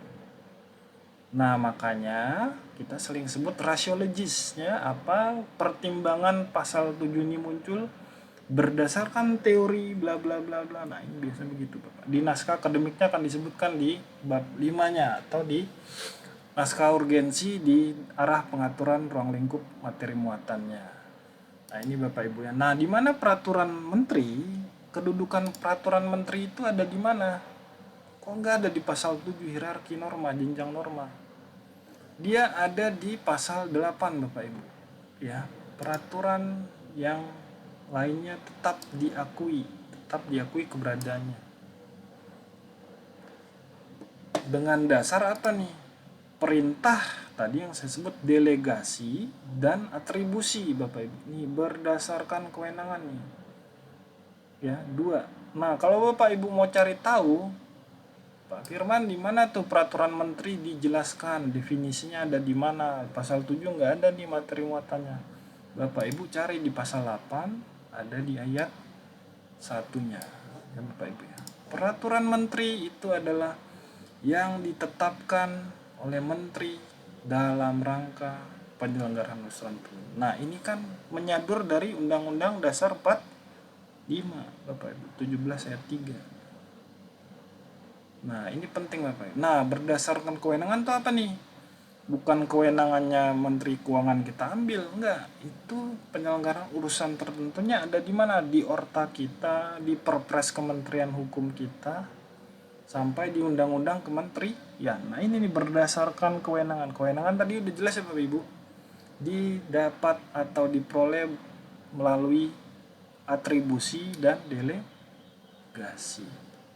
Sehingga nanti pilihannya, kalau tidak ada ngatur peraturan, kita butuh cepat diskresi. Bikin satu instruksi atau keputusan yang sempatnya gerak cepat. Tapi itu nanti biasanya akan berproses sampai kepada adanya koreksi dari publik ya. Nah, ini Bapak Ibu ya, posisi teori diadopsi ke dalam peraturan perundang-undangan untuk mencari satu kejelasan makna. Gimana satu norma itu diperoleh, didapatkan, dan dirumuskan. Ya Bapak Ibu.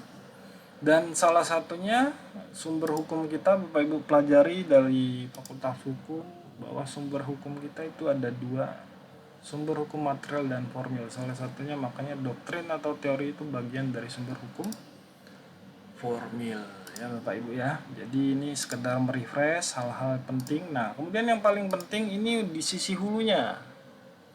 Bagaimana di sisi akhir? Kan kita sering tuh melihat peraturan perundangan agar setiap orang mengetahuinya nih, penutup. Memerintahkan pengundangan undang-undang PP Perpres ke dalam lembaran negara berita negara. Nah, ini penutup Bapak Ibu. Nah, ini diambil juga dari teori ya Bapak Ibu. Namanya teori fiksi hukum. Jadi orang itu dianggap tahu hukum walaupun dia belum baca. Nah, ketidaktahuan itu tidak menjadi dasar pemaaf dia.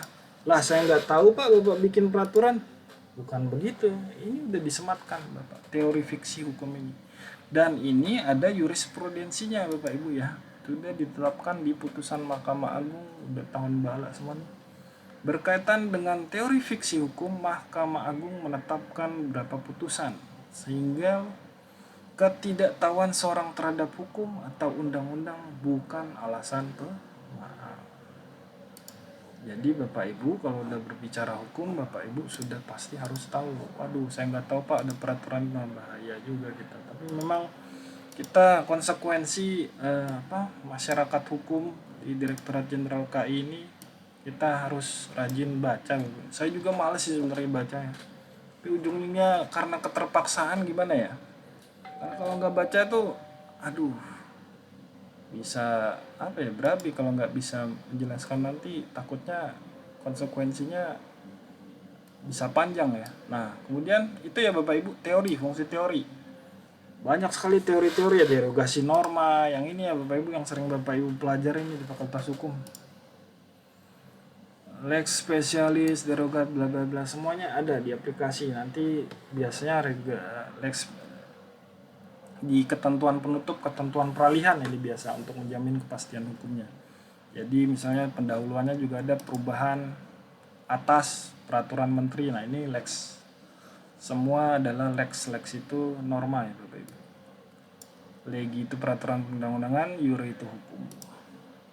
Nah, kemudian di ilmu peraturan perundang-undangan ada yang namanya pengetahuan ilmu perundang-undangan ya. Nah, ini untuknya fungsinya adalah kejelasan rumusan, wording Bapak Ibu, rumusan kalimatnya. Nah, ini ada di aspek peraturan perundang-undangan baik terkait dengan kejelasan rumusan. Bagaimana kejelasan rumusan itu? Setiap peraturan harus memenuhi syarat ke teknis penyusunan peraturan perundang-undangan. Contohnya semua itu ada di proses, metode, teknik ya Bapak Ibu. Pilihan katanya, diksinya, bahasa hukumnya itu bicara tentang ilmu pengetahuan. Ilmu perundang-undangan, ilmu pengetahuan perundang-undangan yang berkaitan dengan ilmunya. Nah, itu nanti metode proses itu akan dikaitkan dengan nanti teknik penyusunan NA-nya, itu ilmu perundang-undangan. Teknik penyusunan draft peraturan perundang-undangan, metode pengharmonisasian ANEF sampai sarana tafsir sarana tafsir resmi itu penjelasannya Bapak Ibu. Jadi saya akan jelaskan. Nah, ini poin-poin penting Bapak Ibu pembeda nanti apa itu teori, apa itu ilmu perundang-undangan.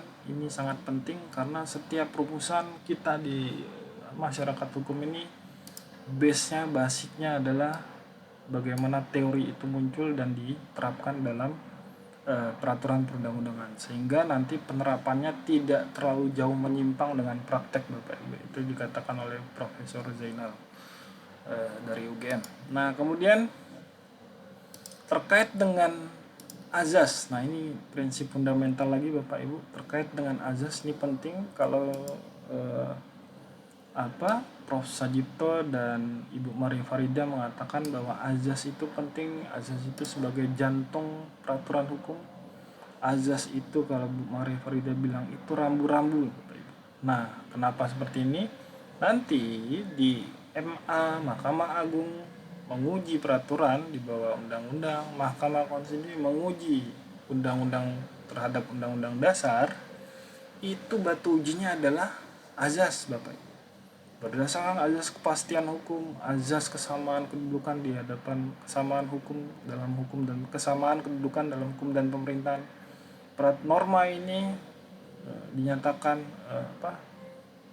tidak memiliki kekuatan hukum sepanjang tidak dimaknai bla bla bla. Nah, itu Bapak Ibu ya. Jadi semuanya pakai batu ujinya adalah azas biasanya. Nah, yang saya mau katakan lagi, lanjutkan bahwa ada dua azas terkait dengan aspek dua azas ya, azas yang penting ya Bapak. Ini hanya sebagian ya Bapak. Sebenarnya masih banyak azas lain. Saya ambil poin pentingnya saja nih. Ada aspek material dan aspek formil azas dalam pembentukan peraturan perundang-undangan. Dia ada aspek materi muatan, materi azas-azas lainnya. Dan kalau aspek formilnya ini peraturan perundang-undangan ini sudah ke dalam teknis penyusunan Bapak Ibu. Nah, saya mau sampaikan lagi biar ke semua azas prinsip ini ada akan yang berbicara tentang gini ya Bapak Ibu. Keadilan, kepastian hukum, dia akan berbicara tiga aspek ini tentang tujuan keadilan dan juga aspek lain terkait kemanfaatan.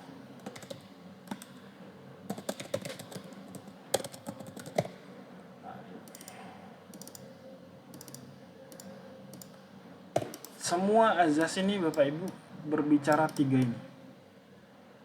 3 poin penting ini. Kita ambil lihat ya. Materi muatannya ada kepastian. Kepastian di sini pengayoman sudah pasti nih. Ada pengertian dasarnya, kepastian hukum melindungi masyarakat dan kehidupan berbangsa dan bernegara. Dan kemudian azas umum pemerintahan yang baik juga Bapak Ibu. Ini di sini ada kepastian lagi muncul. Manfaatan, di sini ada keadilan ya, materi muatannya. Kepentingan umum, kepastian, AUPB juga nih. Di sini azas pelayanan publik. Nah, kepastian Bapak Ibu. Keterbukaan dan lain sebagainya. Ini Bapak Ibu yang saya mau katakan 3 aspek ini yang penting kita pahami bagaimana nanti merumuskan suatu rumusan norma Dan azas-azas ini menjadi satu batu uji atau barometer rambu-rambu dalam perumusan kebijakan publik yang akan kita susun.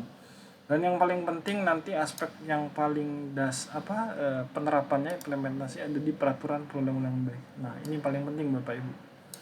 Kalau di Undang-Undang 12, ini Undang-Undang 12 Bapak Ibu, kejelasan tujuan. Nah, ini bicara politik tadi Bapak Ibu. Urutan pertamanya nih, kelembagaannya, pejabatnya. Bisa nggak menteri misalnya buat peraturan tentang sentra KI yang terkait dengan kementerian lain, ada kewenangan Kementerian Pendidikan di situ. Nah, ini perlu pembahasan lebih tepat nggak dia mengatur ini. Nah, ini perlu analisis lebih lanjut terkait dasar hukum di atasnya.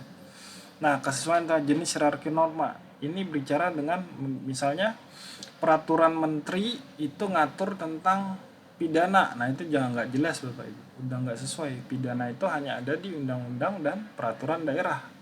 Dan itu harus sesuai nih, nggak bisa peraturan menteri itu materi muatannya ada pidana. Nah, itu maksud kesesuaian antar jenis.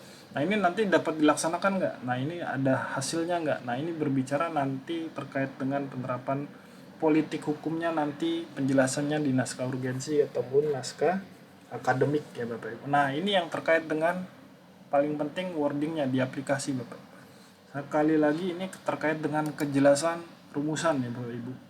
Ini bagaimana Bapak Ibu harus sekali lagi memperhatikan baik itu pedoman, surat edaran, teknis penyusunan, sistematika. Teknis penyusunan misalnya teknis penyusunan di permen kita ya Bapak Ibu ya, naskah dinas. Kalau dia peraturan perundang-undangan, kita bisa terapkan juga nih asasnya. Kemudian pilihan katanya, jangan sampai Bapak Ibu. Nah, saya ingatkan kembali ya Bapak Ibu. Kalau mau cari pilihan kata, itu Bapak Ibu harus pakai KBBI dan juga padanan ya Bapak Ibu. Nanti buka di sini ya Bapak Ibu. Ada dua nih aplikasi yang saya gunakan, Pasti dan KBBI. Nah, ini Pasti ini mencari satu padanan ya Bapak Ibu, padanan asing. Nih, padanan asing. Nanti saya share di grup terkait dengan ini. Bapak Ibu kalau milih diksi bahasa itu pakai dua website ini karena apa? Ini perintah Bapak Ibu. Perintah bahasa peraturan perundang-undangan bahasa. Bahasa kita itu sudah diatur nih Bapak Ibu. Tidak boleh lari nih. Ya, bahasanya peraturan. Nih, penggunaan bahasa Indonesia Bapak Ibu. Penggunaan bahasa Indonesia wajib berdasarkan penggunaan rumusan bahasa Indonesia itu wajib digunakan dalam peraturan perundang-undangan. Nah, ini berdasarkan PP ya Bapak Ibu, jangan pakai serapan asing misalnya Word gitu atau apa. Nah, utamakan bahasa Indonesia ya Bapak Ibu. Ini ketentuannya sudah ada di Perpres 63/29 2019. Nah, bahasa Indonesia wajib digunakan dalam peraturan perundang-undangan. Jangan kita sematkan bahasa asing. Kalau itu memang tidak ada padanannya, Bapak Ibu, bahasa asing itu bisa kita tuliskan seperti ini nanti di praktek. Misalnya di dalam batang tubuh nih. Nah, dikasih ke dalam kurung. Kalau itu tidak ada padanannya, misalnya padanan penggabungan atau lebih enak dibaca. Nah, misalnya kayak gini nih. Live streaming, siaran langsung. Live streaming ya, live streaming. Istilah asingnya ada nih Bapak Ibu tuh.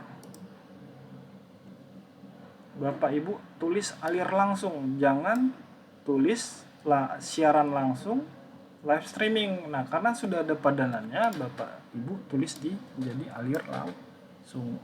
Nanti orang bingung, enggak, ini sudah sesuai dengan padanan bahasa di KBBI Kemendikbud. Nah, kemudian tarilah bahasa-bahasa itu di KBBI ya Bapak Ibu. Misalnya ikhtiar gitu, ikhtiar. Nah, ikhtiar atau bla bla bla ya Bapak Ibu. Nah, ini ada dua bahasa nih. Ini yang bakunya, ini tidak baku. Bapak Ibu harus lihat yang bakunya nih. Nanti ada pilihan nih tidak bakunya. Keadaan kahar misalnya.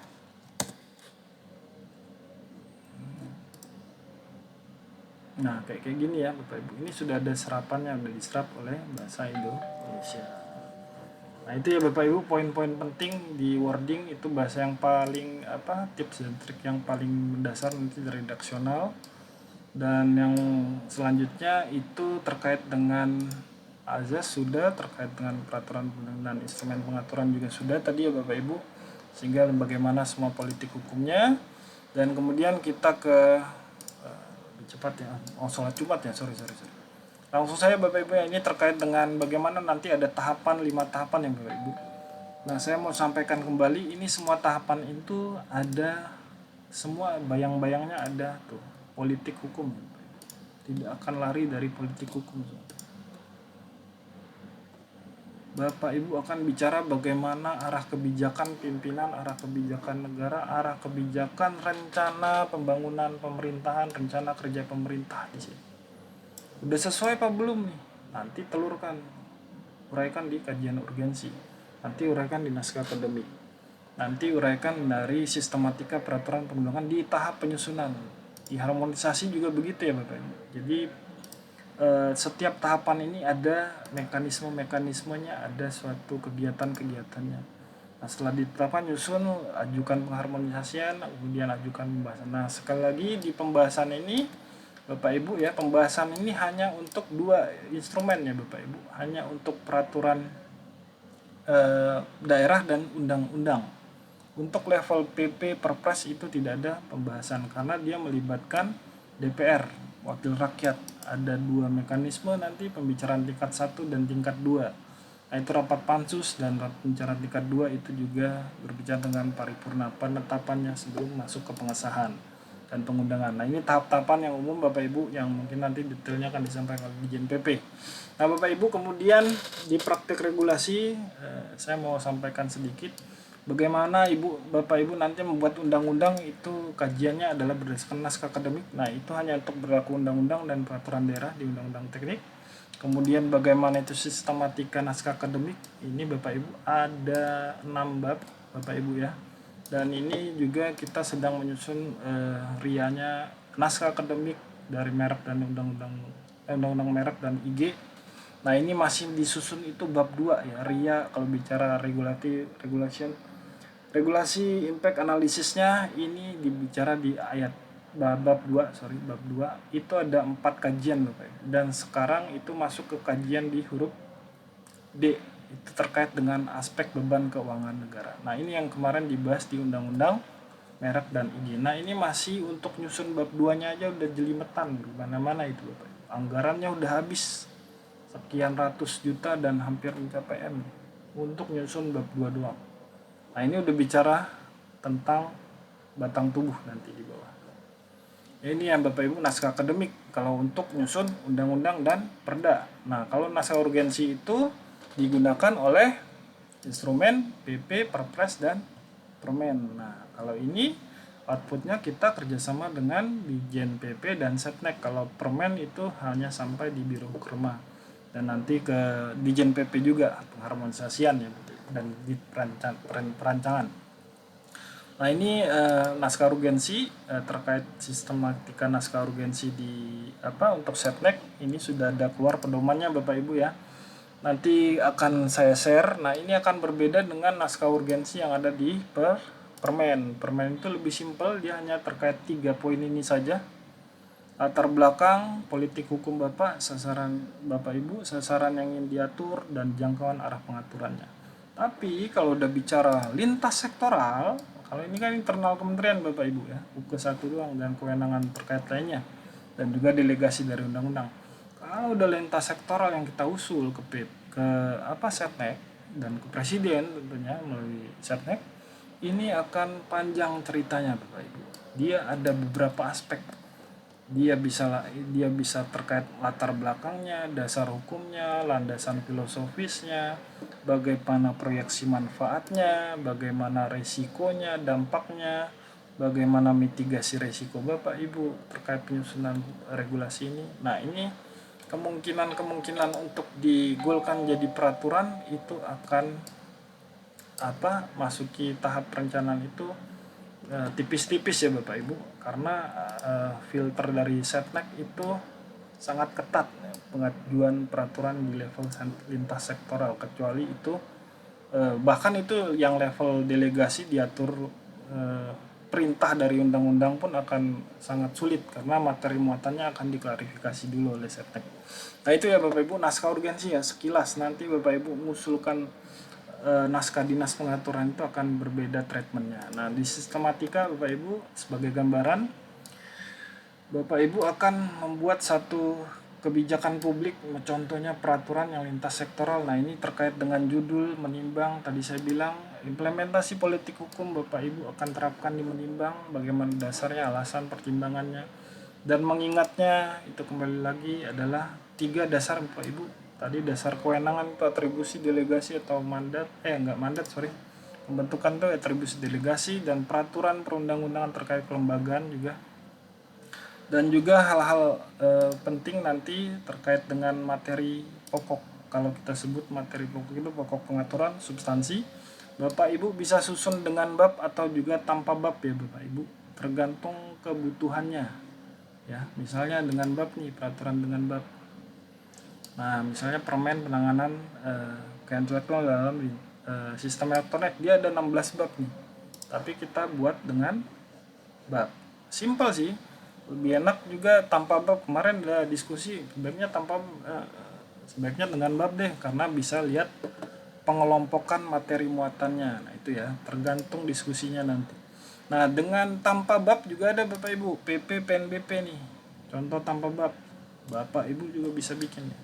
PP PNBP itu tanpa bab dia, tanpa sistematika, karena udah jelas pengaturannya mistarif, dan ini hanya sekedar ruang lingkup yang bisa diatur dengan tanpa bab ya Bapak Ibu. Nah, contoh kemudian tanpa bab selanjutnya adalah di Permenkum kita nih yang terbaru, PP, PNBP, DJKI yang terbaru ya Bapak Ibu, 25 nih. Nah ini juga tanpa bab yang hanya sampai 16-17 pasal ya Bapak Ibu, ini tanpa bab. Nah misalnya, ini ketentuan umum nggak dipakai bab, bisa juga tanpa bab ya Bapak Ibu. Ketentuan umum harusnya di sini, tapi ini bisa kita buat tergantung kebutuhan dan diskusi pembahasan materi muatannya Bapak Ibu. Nah ini terkait dengan batang tubuh nanti terkait permen. Nah penjelasan Bapak Ibu, saya pengen sampaikan sesuatu bahwa sarana tafsir resmi peraturan perundang-undangan itu ada 2. Untuk di sisi hulu itu ada penjelasan, dan kalau sudah diundangkan dan diuji di material itu hakim, karena dia akan fungsinya menggali nilai-nilai yang ada dalam masyarakat. Nah kenapa saya bilang penjelasan? Penjelasan ini dikatakan dalam ketentuan teknik lampiran 2 Undang-Undang 13, penjelasan itu sarana multitafsir resmi, sarana tafsir resmi peraturan perundang-undangan. Jadi bukan perancang, bukan juga analis hukum, bukan juga dirjen, bukan juga menteri yang menafsirkan. Kita sama-sama belajar di Fakultas Hukum bahwa interpretasi menurut Prof. Jimli ada 11, interpretasi gramatikal, ekstensif, intrinsif, dan juga interpretasi secara otentik. Nah, ini saya mau sampaikan interpretasi yang resmi dari peraturan perundang-undangan itu adalah penjelasan. Ya Bapak Ibu, jadi jangan menafsirkan sesuatu di luar penjelasan, kecuali nggak apa-apa di tahap perencanaan. Tapi kalau sudah di tahap praktek, Bapak Ibu mau menjelaskan sesuatu pakai penjelasan, dan juga nanti bisa diuraikan lebih lanjut penjelasannya, misalnya bukan penjelasan, pengaturannya ke pedoman ataupun hal-hal yang lebih teknis lainnya untuk kejelasan dalam hal ya Bapak Ibu, undang-undang tidak jelas, peraturan perundang-undangan tidak jelas, tidak ngatur. Tapi itu lain cerita. Tapi untuk wording dari rumusan kalimat, pasal-pasal, itu sarana tafsir resminya adalah penjelasan. Nah, yang mau saya sampaikan Bapak Ibu terkait dengan penjelasan ini, saya mau titip pertanyaan, nanti Bapak Ibu akan ada diklat ataupun dengan narasumber lainnya di Dijen PP ataupun dengan pejabat-pejabat tinggi lainnya. Saya mau titip pertanyaan, kenapa peraturan menteri itu tidak memuat penjelasan? Karena peraturan menteri itu kan merupakan salah satu jenis peraturan perundang-undangan di pasal 8. Dan dikatakan juga Bapak Ibu di peraturan Permen 33 kita tentang cara pengundangan. Di permen teknis kita ya Bapak Ibu, permen teknis kita sudah bilang bahwa ini tata cara pengundangan Bapak Ibu ya.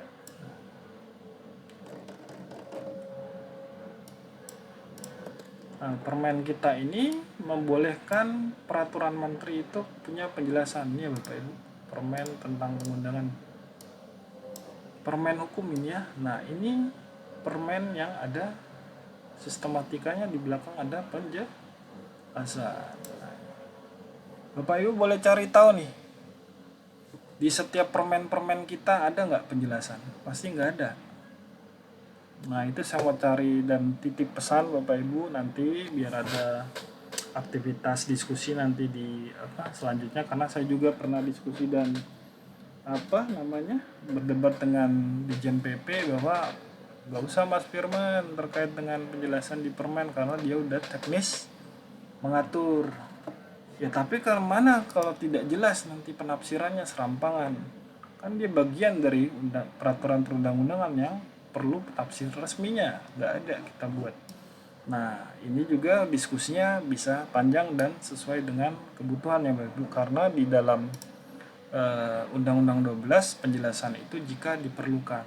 Jadi hal-hal ini sifatnya tentatif dan sesuai dengan kebutuhan hukum dan juga diskusi. Nah, kita lihat sekarang bagaimana permen, contoh permen tata kelola royalti kita, banyak salah tafsir resmi kan Bapak Ibu. Nah, ini penting bagi bagaimana penerapannya di lapangan, penjelasan itu sebagai sarana tafsir resmi. Jadi Bapak Ibu saya mau sampaikan sarana tafsir undang-undang, peraturan perundang-undangan itu hanya ada dua, penjelasan dan juga hakim dari sisi hulu dan sisi hilir, sehingga nanti penjelasan itu memberikan tafsir resmi sehingga tidak multi tafsir dalam pelaksanaan di lapangan terkait dengan tusi kegiatan kita. Kemudian yang terakhir saya mau sampaikan sebelum penutup Bapak Ibu, saya mau overview bahwa peraturan perundang-undangan kita di DJKI saat ini sampai detik ini kita sudah menetapkan dua peraturan baru Bapak Ibu ya, peraturan Menteri merek dan juga paten ya Bapak Ibu.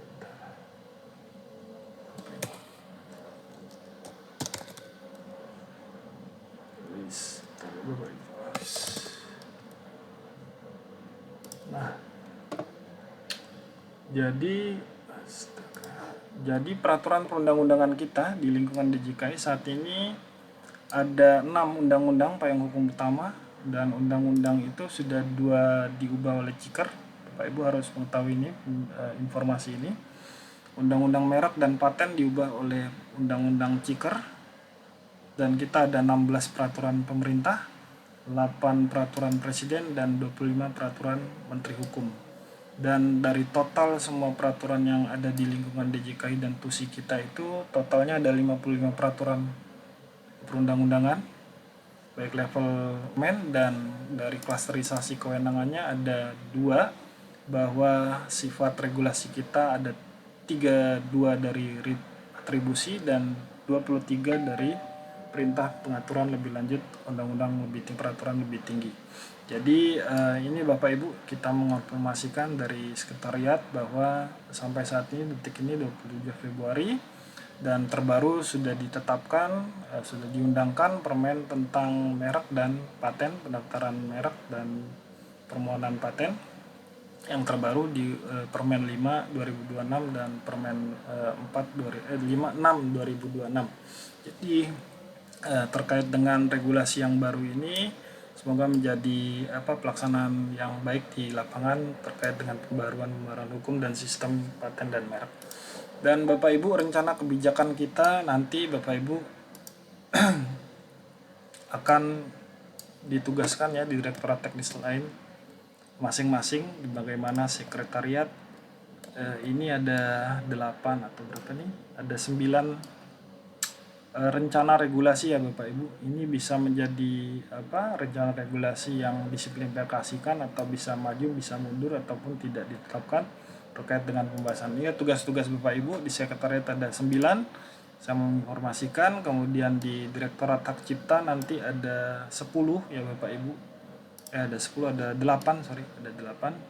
2, 3, 4, sorry 6, 2 yang ongoing yang masih menunggu DPR, dan 2 kemarin rapat ini literasi akan dimasukkan dalam Permen Kumham 15 untuk mengganti kemarin kesepakatan dengan tim HC, dan juga terkait dengan royalti lagu dan hak terkait royalti musik lagu itu akan diubah di dalam Permen 27 2025.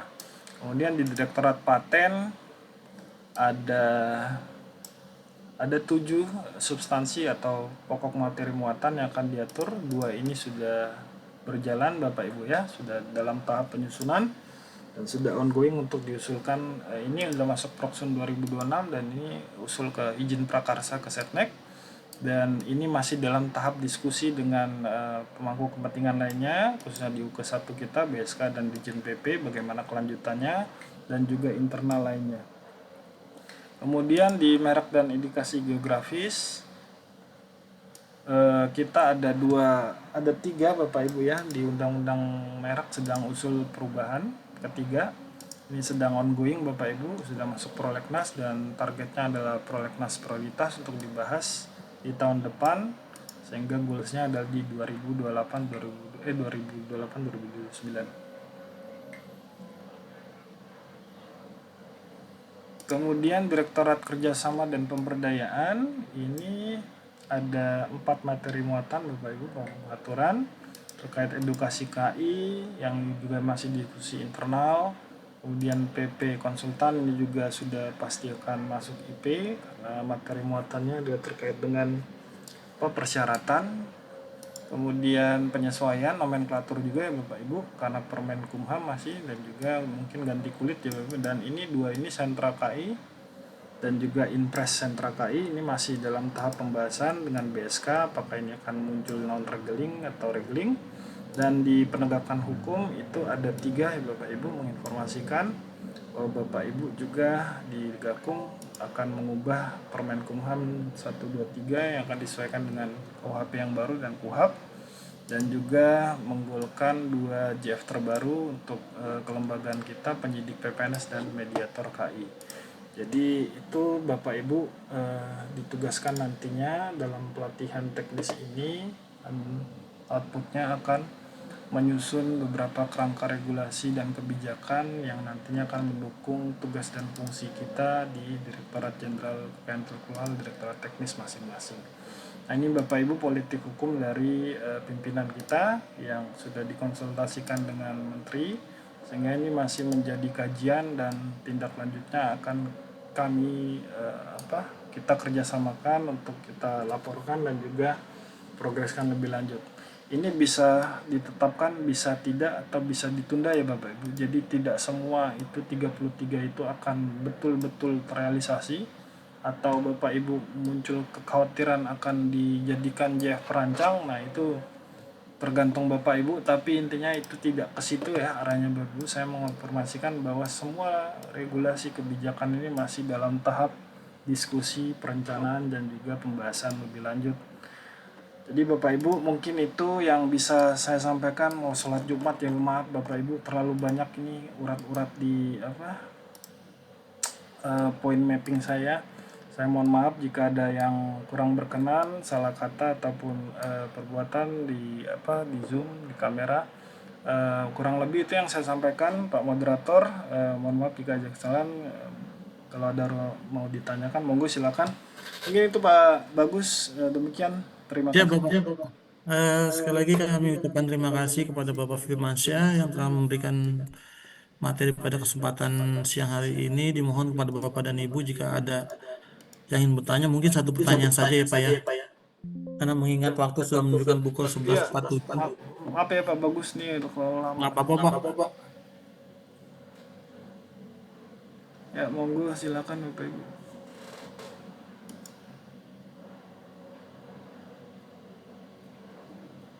Izin Pak Wahyu, maaf ya Pak Wahyu berbagi informasi.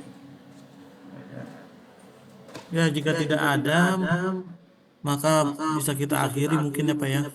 Ya, nggak ada nih. Ya, Siap. sekali lagi kami ucapkan terima kasih kepada Bapak Firmansyah. Semoga menjadi amal ibadah ilmu yang bermanfaat untuk kita semua ya Allah. Amin. Untuk itu kami akhiri. Assalamualaikum warahmatullahi wabarakatuh. Terima kasih Bapak Ibu. Siap. Recording stopped. Ya, mohon izin kepada petugas Danton pada siang hari ini dimohon untuk membuat laporan terkait dengan penutupan. Terima kasih.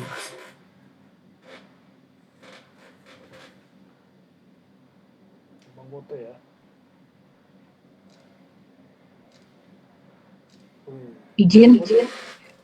Izin Bapak Ibu, duduk siap, gerak.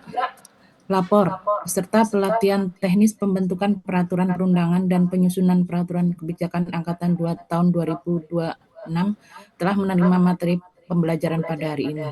Laporan selesai. Untuk menutup kegiatan hari ini, marilah kita berdoa sesuai agama dan kepercayaan masing-masing. Berdoa mulai.